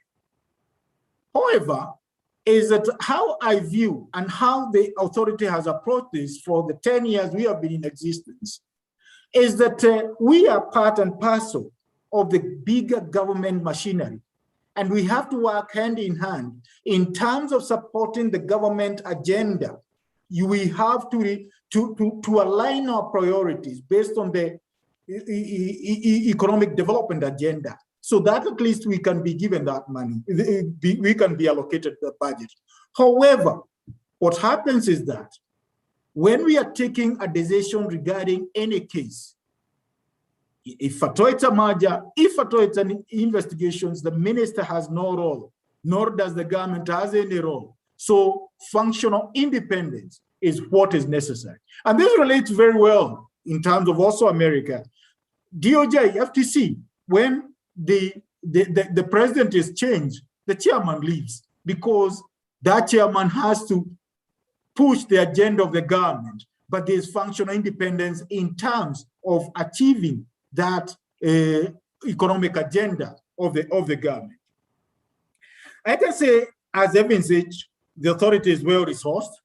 The staff numbers, 2011, we were only 3 people. I remember we used to be called the 3 Musketeers. Currently, we have a staff establishment of 91. And the staff is at 65%. All of them, they have postgraduate degrees, and all the others, they have the first degree, except the drivers. Then in terms of the budget allocation, we moved from 150 million Kenya shillings in 2011 to the current budget of 600 million Kenya shillings. That is where I can say it's well resourced, because when I joined competition enforcement, the issue in all the international forum is that people are complaining, we are not well resourced, we are not, but to me is that the key thing, resources are never adequate. It's what you do with that more resources, which make you, it's what you do with that small resource, which manifests you in whatever you do for your economy. In terms of legal effectiveness, we have just been in another forum where we have seen that our law meets the requirements of regulating any sector in the economy, of intervening. And during the COVID-19, and I don't want to blow my trumpet, is that the first COVID case was announced on March 13th, and the Competition Authority of Kenya issued an order on March 16th using our law. And I can say this order is the one which helped ensure that we don't have price volatility during the COVID-19. We exercised our powers under the unconscionable conduct. I can say that is an effective law. The other aspiration of the economic recovery strategy was coordinating well with sector regulators. I know we have MOUs. Some have worked, especially with the Public Procurement Regulatory Authority. We have worked very well to beat bid rigging in government, but some have not worked. The challenge I would like to give researchers is in terms of researching and reviewing how competition regulation and ex-ante regulators can work in harmony, especially where they are concurrent jurisdiction. There's an area I can say we really need to improve in terms of how we coordinate our activities. In terms of the adjudicatory process, because it's quite key in enforcement of the law, I'm happy that the tribunal, after very many years, right now it is populated adequately over the last 4 or 5 years. And this obviously saves the business community from going to the mainstream judiciary when they are seeking for commercial adjudication. And I wish to recognize the work the competition tribunal is doing. And also we have seen some precedents. I know we have lost some cases under the tribunal, and some cases also we have won in the High Court. And there's what the business community requires, that the appeals, they can appeal the decisions of the authority in the tribunal, in the High Court within a short time. Then when I look in terms of the object of the act, and I'll separate this in terms of enforcement, because that is one of the key mandates and our act, and also advising the government, and also our visibility nationally, regionally, and internationally. The enforcement work, it can be divided into abuse of dominance, concerted practices, consumer protection, abuse of buyer provisions. In terms of abuse of dominance, I know we have received all kinds of, there are mixed reactions in terms of how we have handled dominance, but we have handled dominance as per what the dominance provisions provide. That is abuse of dominance. Some people say that you have to deal with anything about 50%, even if there's no dominance. But the law provides us that we have to prove the abuse of dominance, that there has been abuse of dominance for us to intervene. We have dealt with the telecommunication sector, where we have opened up some exclusive provisions which were there in mobile money transfers. And now the mobile money agents can deal with all the people, with all the mobile network operators. We have dealt with the abuse of dominance provisions under the alcoholic beverages, where the distributors had been told that they cannot compete with others. There was allocation of markets, and we have opened this in terms of the impact. That will be a discussion for another day in terms of the impact we are conducting. In terms of concerted practices, we have opened up markets in the electricity poles, where the people who are supplying poles to the rural electrification company were bid rigging and agreeing on the prices. And also we have opened up in terms of outdoor advertising, where the players were agreeing on the prices, affecting the consumer prices, because advertising costs, as they say, they have a relationship to the final price. Also, we have dealt with the retail sector, where 2 retail firms in the CBD had agreed to merge, and we penalized them. This was the first penalty, and we opened up the market, and we have seen so much competition within the CBD. Consumer protection, these days, when you're sending your money to your farmhand, wherever they are, is that before you send that money, is that you are always asked, you are always told this is going to cost this much. Before our intervention is that you are never told that. And when you're told this is going to cost this much, you can decide whether to send or not. Number two is that after you send, is that you're given a message that there's the remainder of this, how much it has costed you, this is what is remaining. This is price transparency, price signals competition, and we intended to do that. And that service you are getting when you're sending that money, or when you're paying through the mobile, it's because of the intervention of the competition agency through the powers under the Competition Act. The other day, we touched the bread sector, where the bread manufacturing, the bakers were lying in terms of the date of manufacture, were lying in terms of the weight, and we intervened. And soon we will be highlighting our intervention in other sectors like the oil sector, that is the cooking oil and the vegetable oil. Indicating that also, under abuse of buyer provisions, earlier, two supermarkets had collapsed in Kenya. We didn't have abuse of buyer provisions. We approached the National Treasury and Parliament. They donated these powers. We have been able to ensure that the retail sector, when Tuskys was going down, at least it is salvaged 3 billion Kenya shillings. And when you look at it, these are small, medium suppliers. This is the kind of intervention we have done in the economy. Advocacy, the market inquiries, opening up of the tea sector, opening up of the tea sector, inquiry in the pyrethrum sector, the reforms you are seeing in the pyrethrum sector. We have done inquiries in the leasing framework, where we are coming up with a framework to support the leasing sector in this country. The other area is that our intervention has been through fines. A total of about 300 million fines we have imposed. I know I would like to call also this another area of research in terms of these fines which we have penalized people, are they in relation with the international best practice? Or somebody may research whether these fines have been effective in deterring infringement of competition laws in Kenya. And if at all they have been deterrents, is penalties really key in terms of deterring conduct or other decisions and commitment decisions and orders which the authority has been advocating for or posing in the market are more adequate. There's an area where I'll call upon researchers to look at.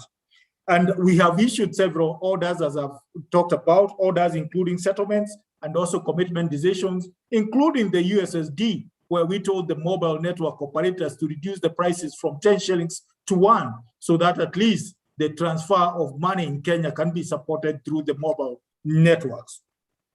In terms of the visibility nationally and regionally and internationally, let me talk about the competition culture in the economy. Level of awareness. When we are starting the Competition Act, it's only 12% of people knew what is the Competition Act, what are our powers, what is the Competition Authority. Right now, the level of awareness, it's at 69%. We are continually improving on this. And in terms of also the funds which were representing clients or bringing complaints to us on behalf of the clients, in 2011, there were only 4. Right now, we have 35 firms presenting their clients to the Competition Authority of Kenya. So that shows how the culture has improved. In terms of at regional level, our work at EAC, we have been able to push for the establishment of the EAC, COMESA. The challenges we had in COMESA, our intervention ensured that the COMESA regulations come up very clearly, reduce the merger notifications, be clear in terms of what goes to the COMESA, be clear on what comes to the national competition agencies. At ACFTA, we have been very keen working with the ACF on coming up with the ACFTA competition protocol. This network has made sure that the negotiations and the ACFTA are moving on smoothly.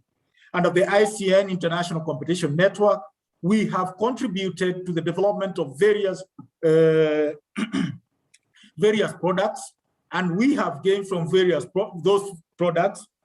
And our vision as the competition agency is to be a member of the steering group in the ICN. And I hope we are going to achieve this before this year.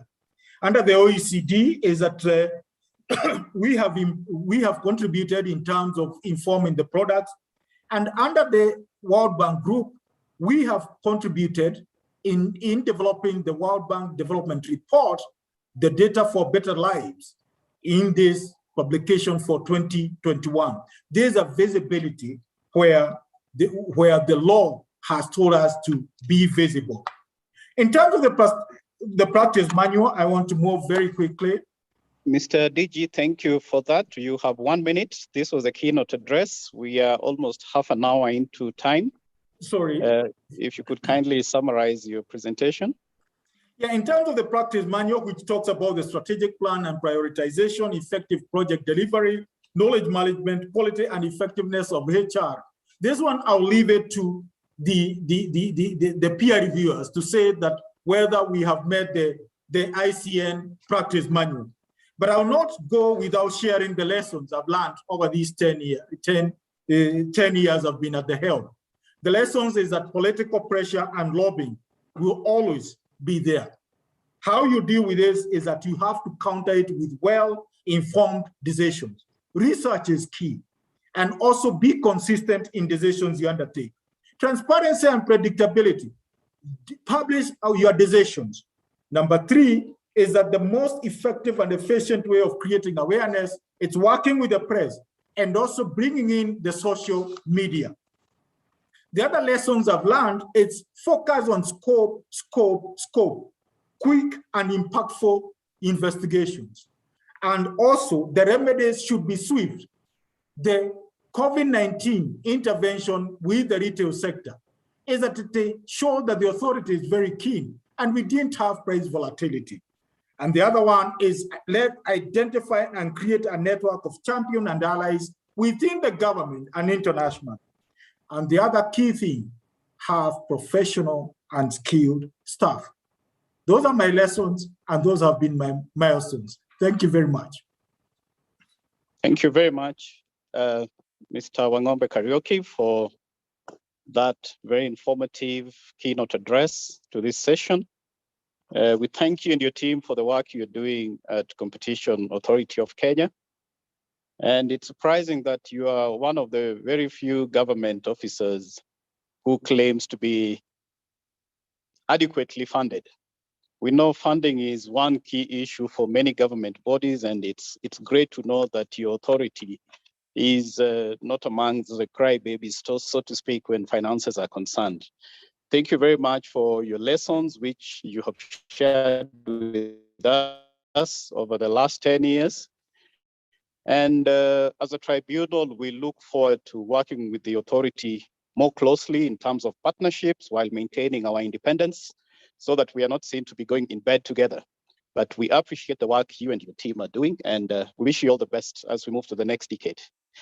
I will therefore, if there are any questions for Mr. Wangombe, kindly write them in the chat. I will take this opportunity to invite our second presenter, Vela Kedogo and Gideon Mukaya. Thereafter, Dinette Morania will make a presentation, and we'll finish up with a critique from Professor Simon Roberts. Thank you. Welcome, Vela. Okay, thank you so much for the opportunity to present this paper together with Mr. Gideon Mukaya, who was my immediate supervisor when I was still at CAK. And it's such an honor to work with him and co-author this paper together. So all said and done, we've listened to what Mr. Francis Kariuki has said. But the question that follows is, how can we explain the enforcement activities or the innovative measures that CAK has undertaken as a scholarly debate? So in this case, I'm going to provide a theoretical and conceptual framework in understanding how competition agencies in developing countries can develop their regulatory capability. So in this presentation, next slide, please. So I'll do the introduction and motivation of this paper. I'll define what is regulatory capability. Then Mr. Mokaya will take us through the enforcement activities that the Competition Authority of Kenya has undertaken in building its regulatory capabilities, and then we'll provide legal and policy recommendation for national competition agencies in Africa and developing countries in general. Next slide. Next slide. Okay, thank you.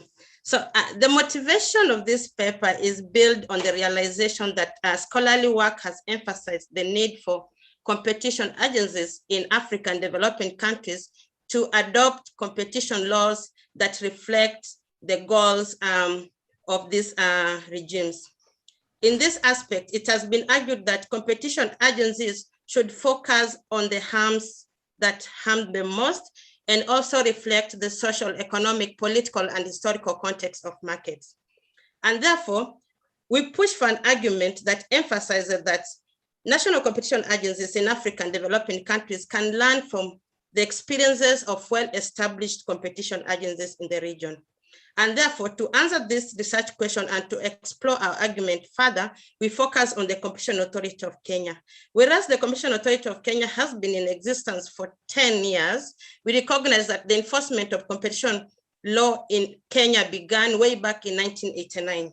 Therefore, for almost more than 4 decades, the Competition Authority of Kenya provides an avenue for other competition agencies to draw lessons from.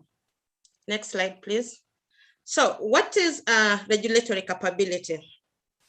Regulatory capability is a concept that has been developed in the political science literature, and it emphasizes that regulatory agencies have regulatory capability if they're able to identify the interests within their country and advance those interests. Thus, they're able to resolve country-specific problems, and it reflects an element of choice. It reflects an element of preferences. It also reflects an element of having alternatives. So in this context, what happens is that the regulatory agencies are in a position to develop original, yet locally grounded, innovative measures in the enforcement of the laws in place. Next slide. So why do we think that the concept of regulatory capability is very important in understanding enforcement activities for national competition agencies in developing countries?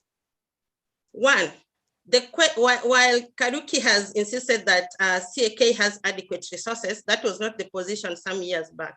So because the issue of we seem to have lost Vela. Yeah, okay.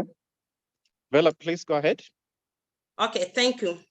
So because resources remain a big challenge for competition agencies in Africa, there's need for these competition agencies to decide which enforcement activities are better placed to, which enforcement activities should they prioritize, or which enforcement activities should get most of the inadequate resources they have. So in this case, this is an element of choice.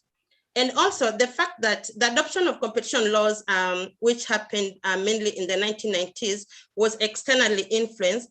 The implication was that most of the competition laws adopted at that time reflected the substantial and institutional framework of competition laws in developed countries. Therefore, there's need for competition agencies or African countries to have a freedom of choice in the type of competition laws they adopt and create. And third is because of the limited competition culture and level of awareness in these regions, there's need for these competition agencies to adopt and design innovative measures and remedies that will be able to enhance the enforcement of competition law. And also, because the question of having a supporting coalition, as I had argued in my previous paper yesterday, competition agencies need to attract and sustain political support. And therefore, adopting very strict measures within the earlier years of existence may have negative repercussions on how they enforce competition law. So they really have to prioritize and really be calculative in the kind of remedies they adopt. And finally, the question of having a responsive law, taking into consideration that the challenges that face competition agencies in developing countries include eradication of poverty, inclusive development, and therefore these regimes take into consideration issues that are far away from the traditional goals of competition law as developed in the US and the EU. Thus, they need to take into consideration public interest and take into consideration the market in structure, which is largely informal. And therefore, we believe that in building regulatory capability, then they have to have a responsive law. I will now allow Mr. Mokaya to move to the next section. Thank you very much, Vela. Mr. Mokaya, we have very limited time. If you could kindly rush your slides through. We have 2 more presenters before the hour, and then we will take questions from the plenary and from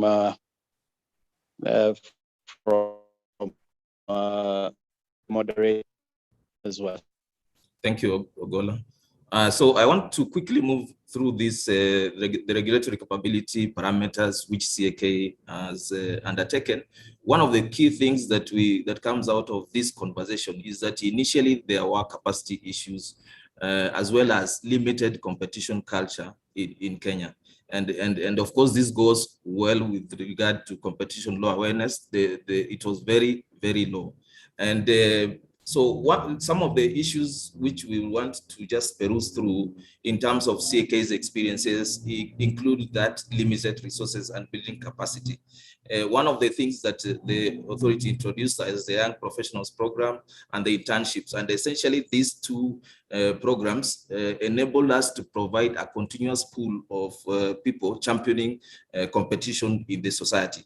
And so sometimes they will leave the organization, others will come back to the organization, but this was one way to ensure that we continuously enhanced our skills level, not only at the authority, but also in the society.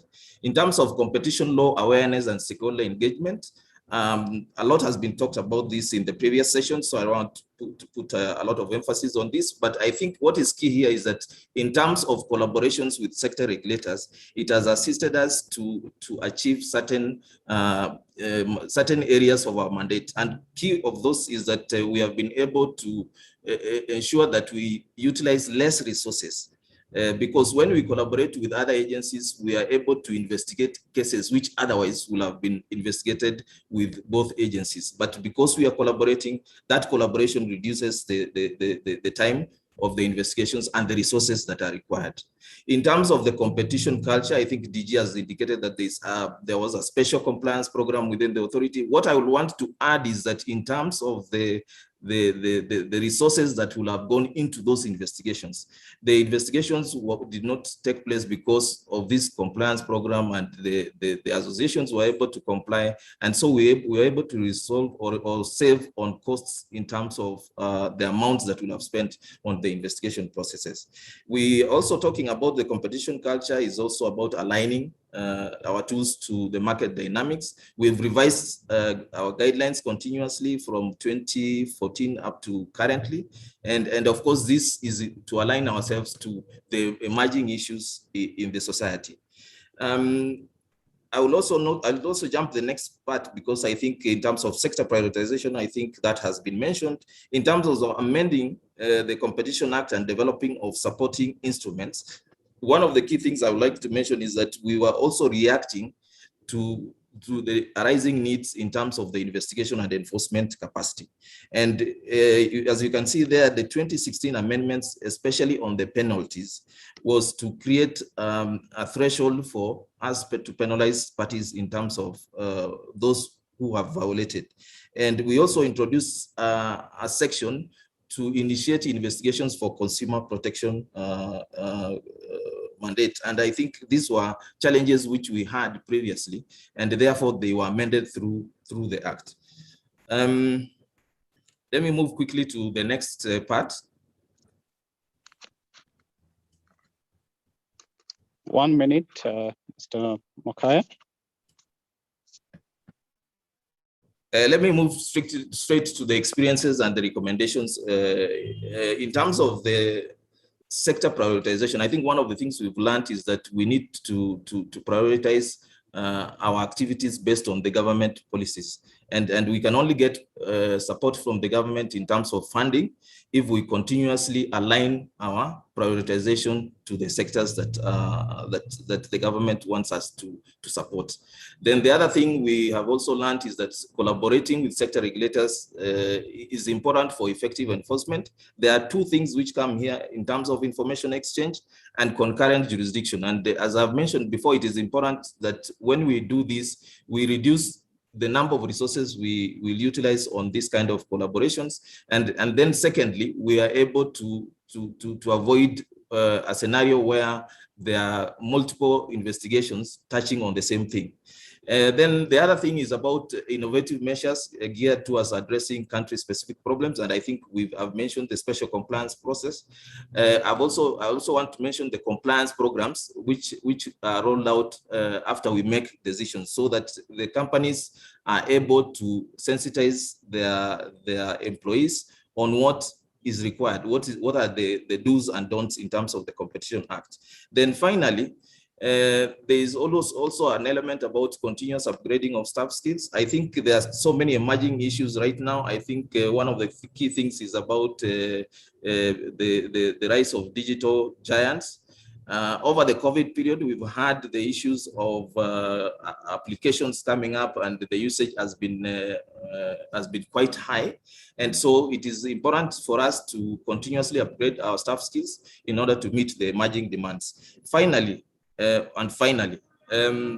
is also an issue about how do we respond to our stakeholders. And I think this is a discussion which we might want to take forward, is that we have seen, for example, in the professional services sector of late, that there has been a lot of emphasis on minimum pricing. How do we handle those kind of scenarios, especially when they are prohibited within the Competition Act? And I think this is an area which the authority going forward needs to look at. Thank you very much. Thank you very much, Vela and Mokaya, for that presentation on lessons to learn from other competition authorities in young competition authorities. We are running short of time, so I will invite Ninette Morania, 5 minutes to make a presentation. Then we will invite Professor Simon Roberts, and thereafter we'll proceed with the Q&A. Please, Ninette. Thank you very much, Daniel. It's unfortunate that we are running out of time, but I'll make the best use of what I have been given. So I'll quickly go through my presentation, which is basically checking the impact that the authority has had over the last 10 years. So we based our presentation on the ICN Agency Effectiveness Working Group parameters, which I summarized as powers to operate, what gives the authority the power to operate, then the capacity to deliver, which will look at the planning, prioritization, resource allocation, and implementation of the activities planned. And then, of course, evaluation and communicating the results thereof. So why would an agency want to assess its impact? There are two reasons I'm proposing. These are to increase transparency and accountability, especially for a publicly funded institution like the Competition Authority of Kenya. And then it also enables the organization to measure its contribution, its social and economic contribution.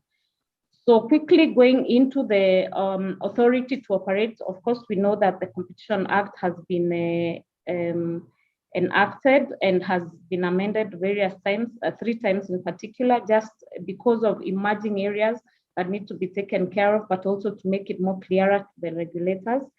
And this has given the authority more power, for example, when it was amended to include abuse of buyer power regulation.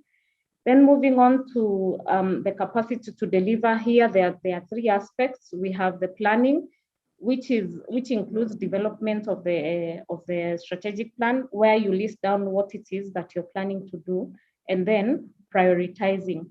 So prioritization would be based on emerging areas. There are always new areas that are coming that may not have been taken care of and need to be considered. You also look at areas that have the most impact to consumers.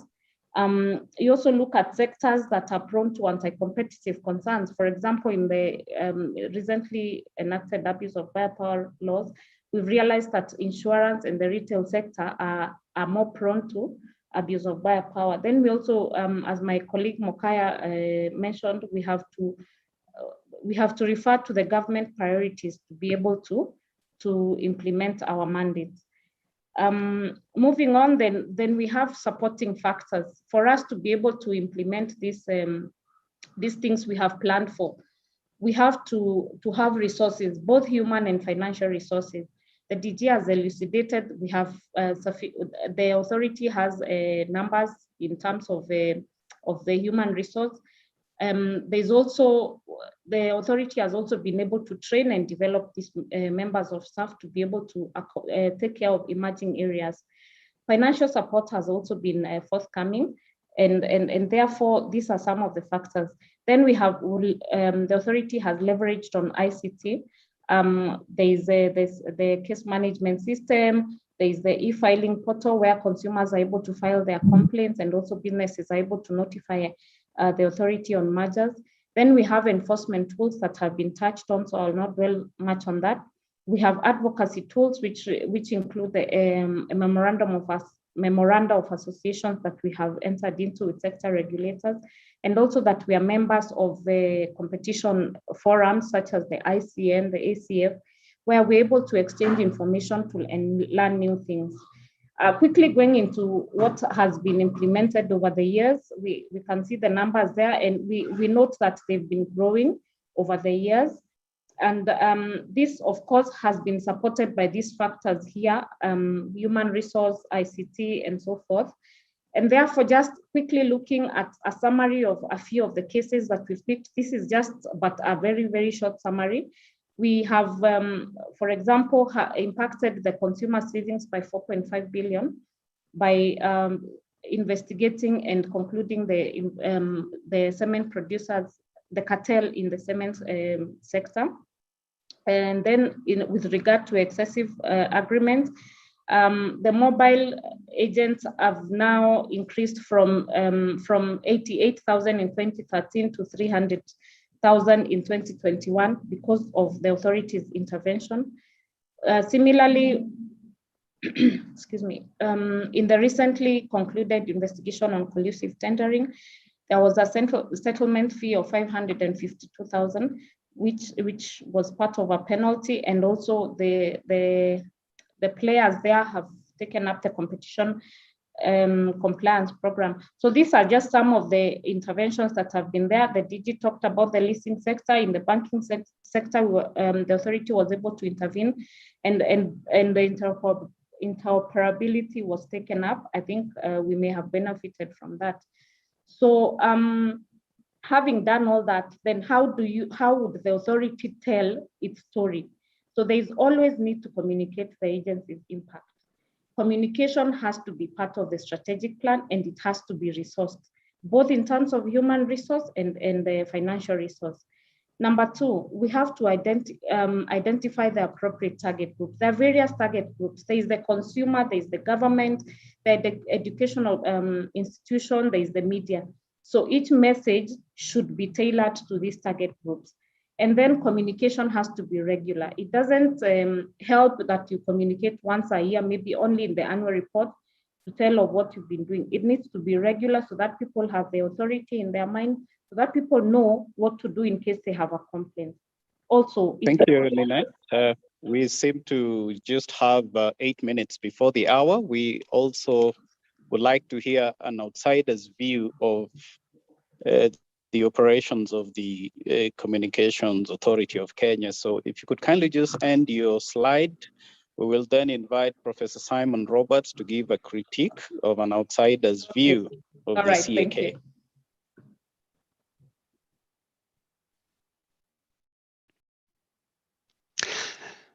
Thank you. Thank you very much, Mr. Ogola, and thanks for the invitation to present today.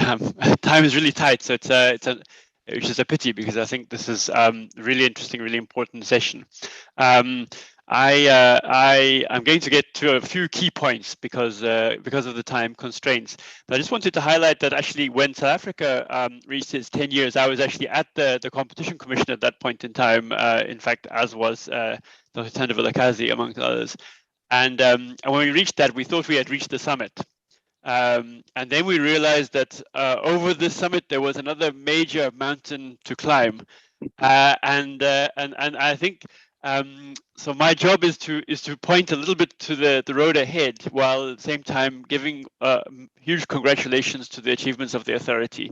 I'm not quite the outsider that people may think as well, of course, because we've been working together with the CAK, and in fact, we're at the Center of Competition Regulation and Economic Development. We're organizing this together, and we're really happy to be partnering with the CAK on this.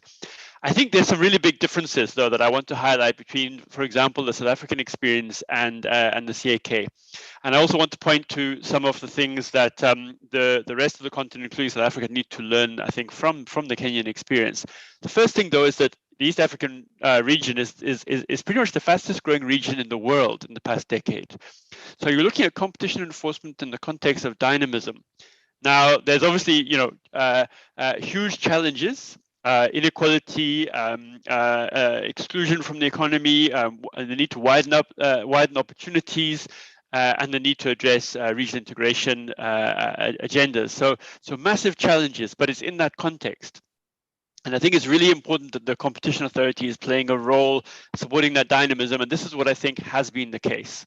So I think we've seen it in the prioritization. We've also seen it in the purpose.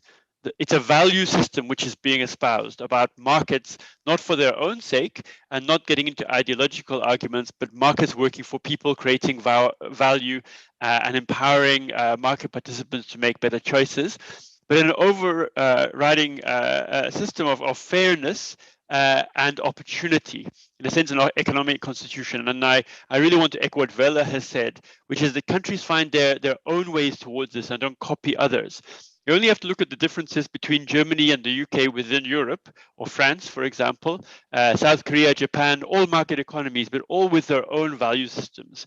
And so I see the evolution of competition, the competition regime in Kenya, as part of crafting the Kenyan value system around markets.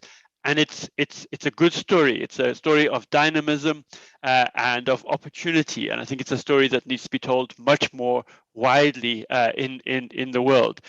It's also a story, I think, of pragmatism, which I think the DG has highlighted, of looking to get outcomes rather than fighting endless legal battles. And this is something where there's a contrast with the South African case, and maybe a caution for the tribunal, in fact, as well here, and for the courts.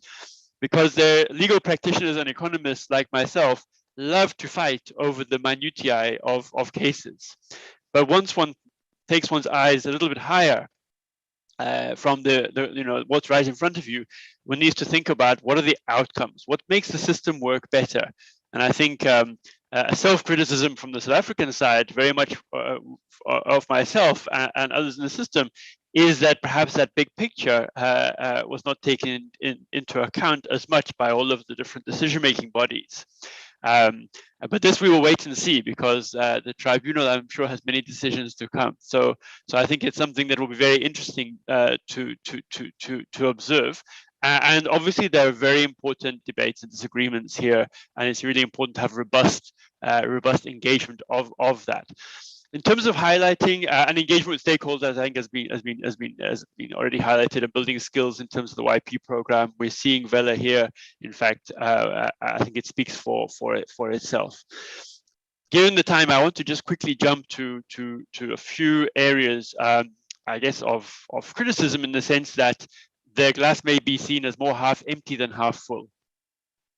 The first one I would want to highlight is making leniency work. I think one of the lessons from all the academic research globally is that companies that should be competing have an inherent incentive to try and create an easy life for themselves. It's much easier to carve up the country and say, Nairobi is yours, Mombasa will be ours, and we won't come and compete in your turf, and have an easy life. But we know if we have an easy life, then it means you're not going to be innovative. You're not going to focus on customer service, etc.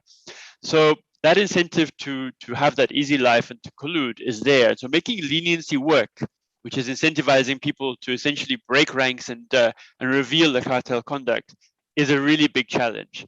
And I think that the jury, if you like, is still out on that. I know there's been some successful cases, but if one takes the stance that there's likely to be widespread cartel conduct, and I think the indications are that in Kenya from the research there are many issues where this might be the case, then the competition authority has a big job to push that forwards. The second thing I think is on regional enforcement. I think we're talking a lot about, the words around regional integration, but I think the practice we must all acknowledge is not necessarily keeping up with the words. And I think we can see what's happening with the configuration of the regs, but I think we have to think a bit more out of the box to think about how competition authorities can reinforce and complement each other between neighbors. So I was looking to see this, but I think it would be, I think there's always a challenge to see how Kenya and Tanzania, as the two big economies in East Africa, can work together around things like mergers and cartel enforcement, not only within the EAC, and obviously Tanzania is not a member of COMESA. The last thing I want to highlight, again, I think is something that's been raised, which is that digitalization of economic activity means masses of data are collected by platforms, and we've talked about this, and it's talked about very widely, and there's very long debates about what are the appropriate theories of harm, etc. But there's also a much more down-to-earth implication, which is that authorities need to obtain data which is existing in private hands, simply to describe what's going on in markets. And I wanted just to finish with this because I think this is a very practical implication, which is to use powers to obtain information, which is relevant and which exists in the hands of private market participants, to obtain that data from them, to be able to describe the patterns that we observe in market developments, to play that kind of role of a market monitor, and to keep participants honest. Then we have the complex theories of harm to engage with as well. But I think there's a really, really important role, which is just obtaining information and assessing the information without necessarily using very complex econometric techniques, but doing it in a way that everybody can actually understand, all citizens in the country can see. So let me finish off with that point. Thank you very much again, though, for the opportunity.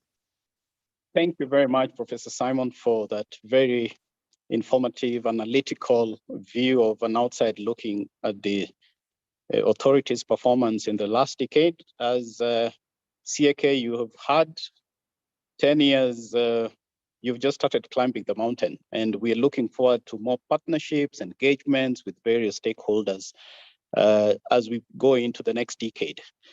It's already 1 hour after we started our presentation. I don't know whether we have any questions from the plenary. We seem to be really out of time, but this was a very interesting topic. We had 4 presenters this afternoon.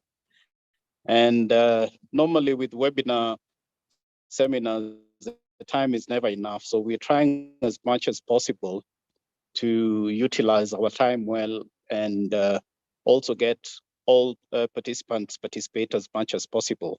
So if there are any questions from the plenary, probably we could take 1 or 2 questions, and we'll thereafter end our session thereafter.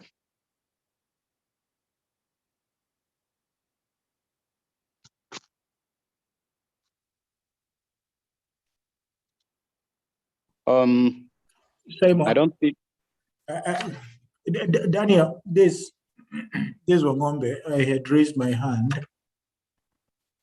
Yes. And I would like to direct my question to Simon, who is a researcher. And he has highlighted a very pertinent issue, which also we have recognized within the authority, that is the leniency program is not working. And when I look at the leniency program, it's not only working in Kenya, in Africa, it's only working in South Africa. And I've been asking myself, is it an issue of our culture that you don't snitch on your brother? You know, you don't kiss and tell. but South Africa, and it's more of a rainbow nation, and maybe that's why it's working. And that's why Kenya, we thought that we can come up now with an informant reward scheme. And I would like to challenge Vela and yourselves really to look at this, why leniency programs, they have not worked in the other rest of Africa. But also it could be that we have not been effective enough in terms of our enforcement activities, and therefore we have not scared people. These are some of the things I've been asking myself as a DG internally.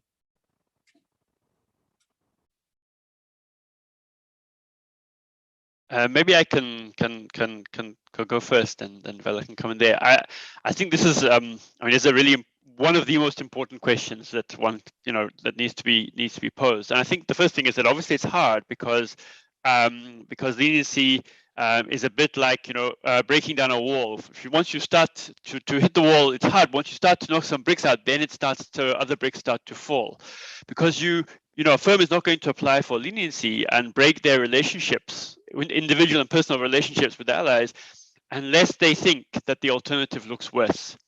And they will not think the alternative looks worse if they think everybody else is going to stay loyal to them, and they think the agency is not going to catch the cartel.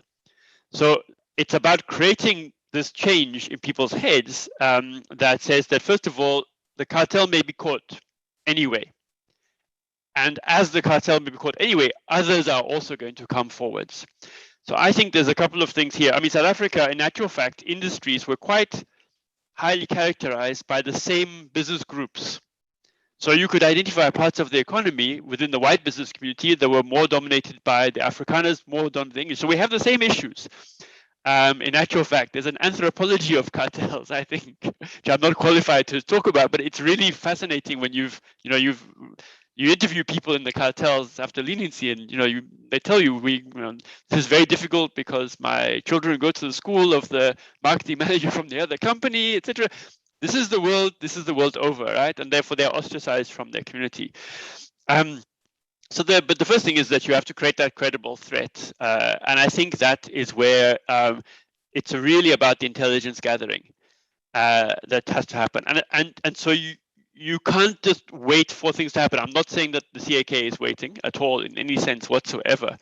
But the point is that this is banging away at the wall with the sledgehammer when all you see are small cracks and you can hardly see the cracks. The intelligence gathering is that banging away, banging away, banging away. And then you will find an opportunity opens up. And then I think you must leverage that opportunity because firms that are colluding in one market are often colluding in others. And this is where the pragmatism comes in. Because once a firm has come forward in one market to cooperate, I think it's good to offer them incentives to cooperate in other markets as well, even though consumers will say you're letting them off very lightly. And so that's the second lesson I think that is there. The first one is really about intelligence gathering. I spent some time at the UK Competition Authority in the past couple of years, and this is where, and I was involved partly on this as well, and it was very interesting to see the extent to which they're investing in the intelligence gathering, which means you must get price data, right? And you must get sales data, and you must work out where are these market division arrangements happening, because actually when you collect the data, you can see it. You can see there's a break here. You can see this company somewhat, for some reason, is not selling 200 kilometers away, even though it makes no sense. They could do it. And they tell you, oh, transport costs are high. You're like, well, not really. So I think this is very, very, very important to really just to invest in that intelligence gathering. I think you've had some successes as highlighted, but also Zambia has also had some successes just recently. And I think this is worth leveraging off. With Dangote applying for leniency in Zambia and cement, and I think this is something that lessons can be learned from this, and it gives some momentum that can be built on. Okay, just to add to what Professor Roberts is thank you very much. Yes, Vela, please. Okay, just to add to what Professor Roberts said. Mr. Kariuki, don't be worried. It takes time. It's a gradual process. But what is required is to continue increasing awareness and advocacy on the kind of enforcement tools you adopt. For instance, how many Kenyans know about the Informant Reward Scheme? Which channels do you use? Because awareness translates to cooperation and collaboration. And thus, in order to incentivize farms or other actors, you have to show them that the cost of applying for leniency programs outweighs the benefit of applying for leniency program outweighs the cost they're going to suffer. So in this case, I think one way to do that is to protect the whistleblowers. Which measures has CAK put in place in order to protect the whistleblowers, and also to identify the public as a key stakeholder in the application of the Informant Reward Scheme. So the public really remains a key stakeholder. And while you indicated that 69% of the people know a lot about competition law, I would say, I think not so many people understand competition law and awareness. And this awareness will enable the public to report some of these things, and also to provide CAK with the information of what is really happening in the market that farms will not want to report. Thank you.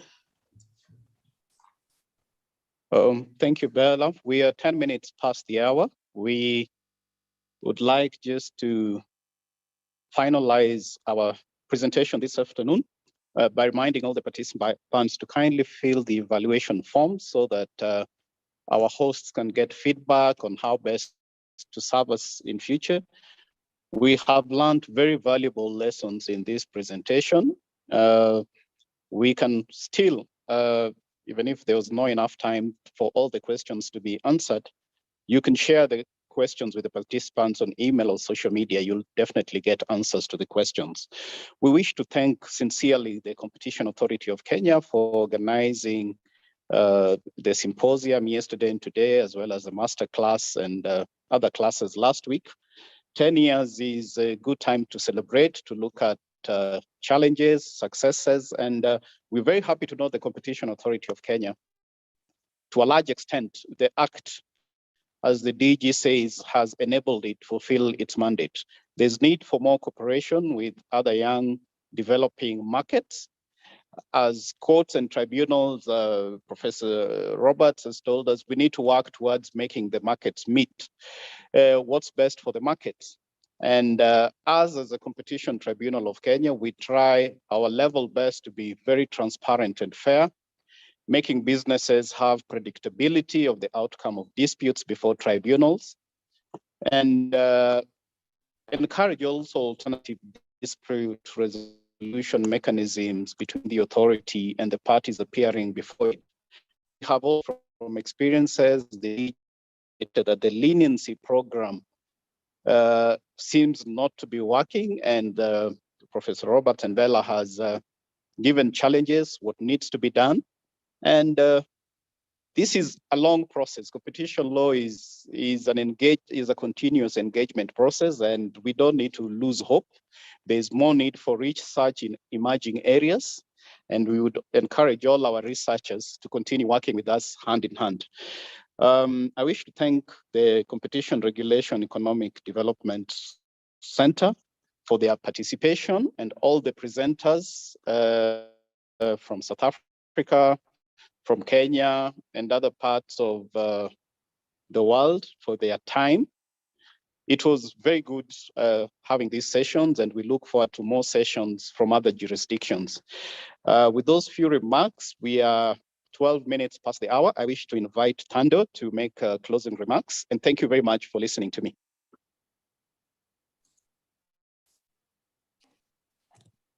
Thank you so much. Thando, are you there? Thank you. I am here. Thank you. Afternoon, everyone. That was an enthralling session, and I think there's so much for the authority to be absolutely proud of.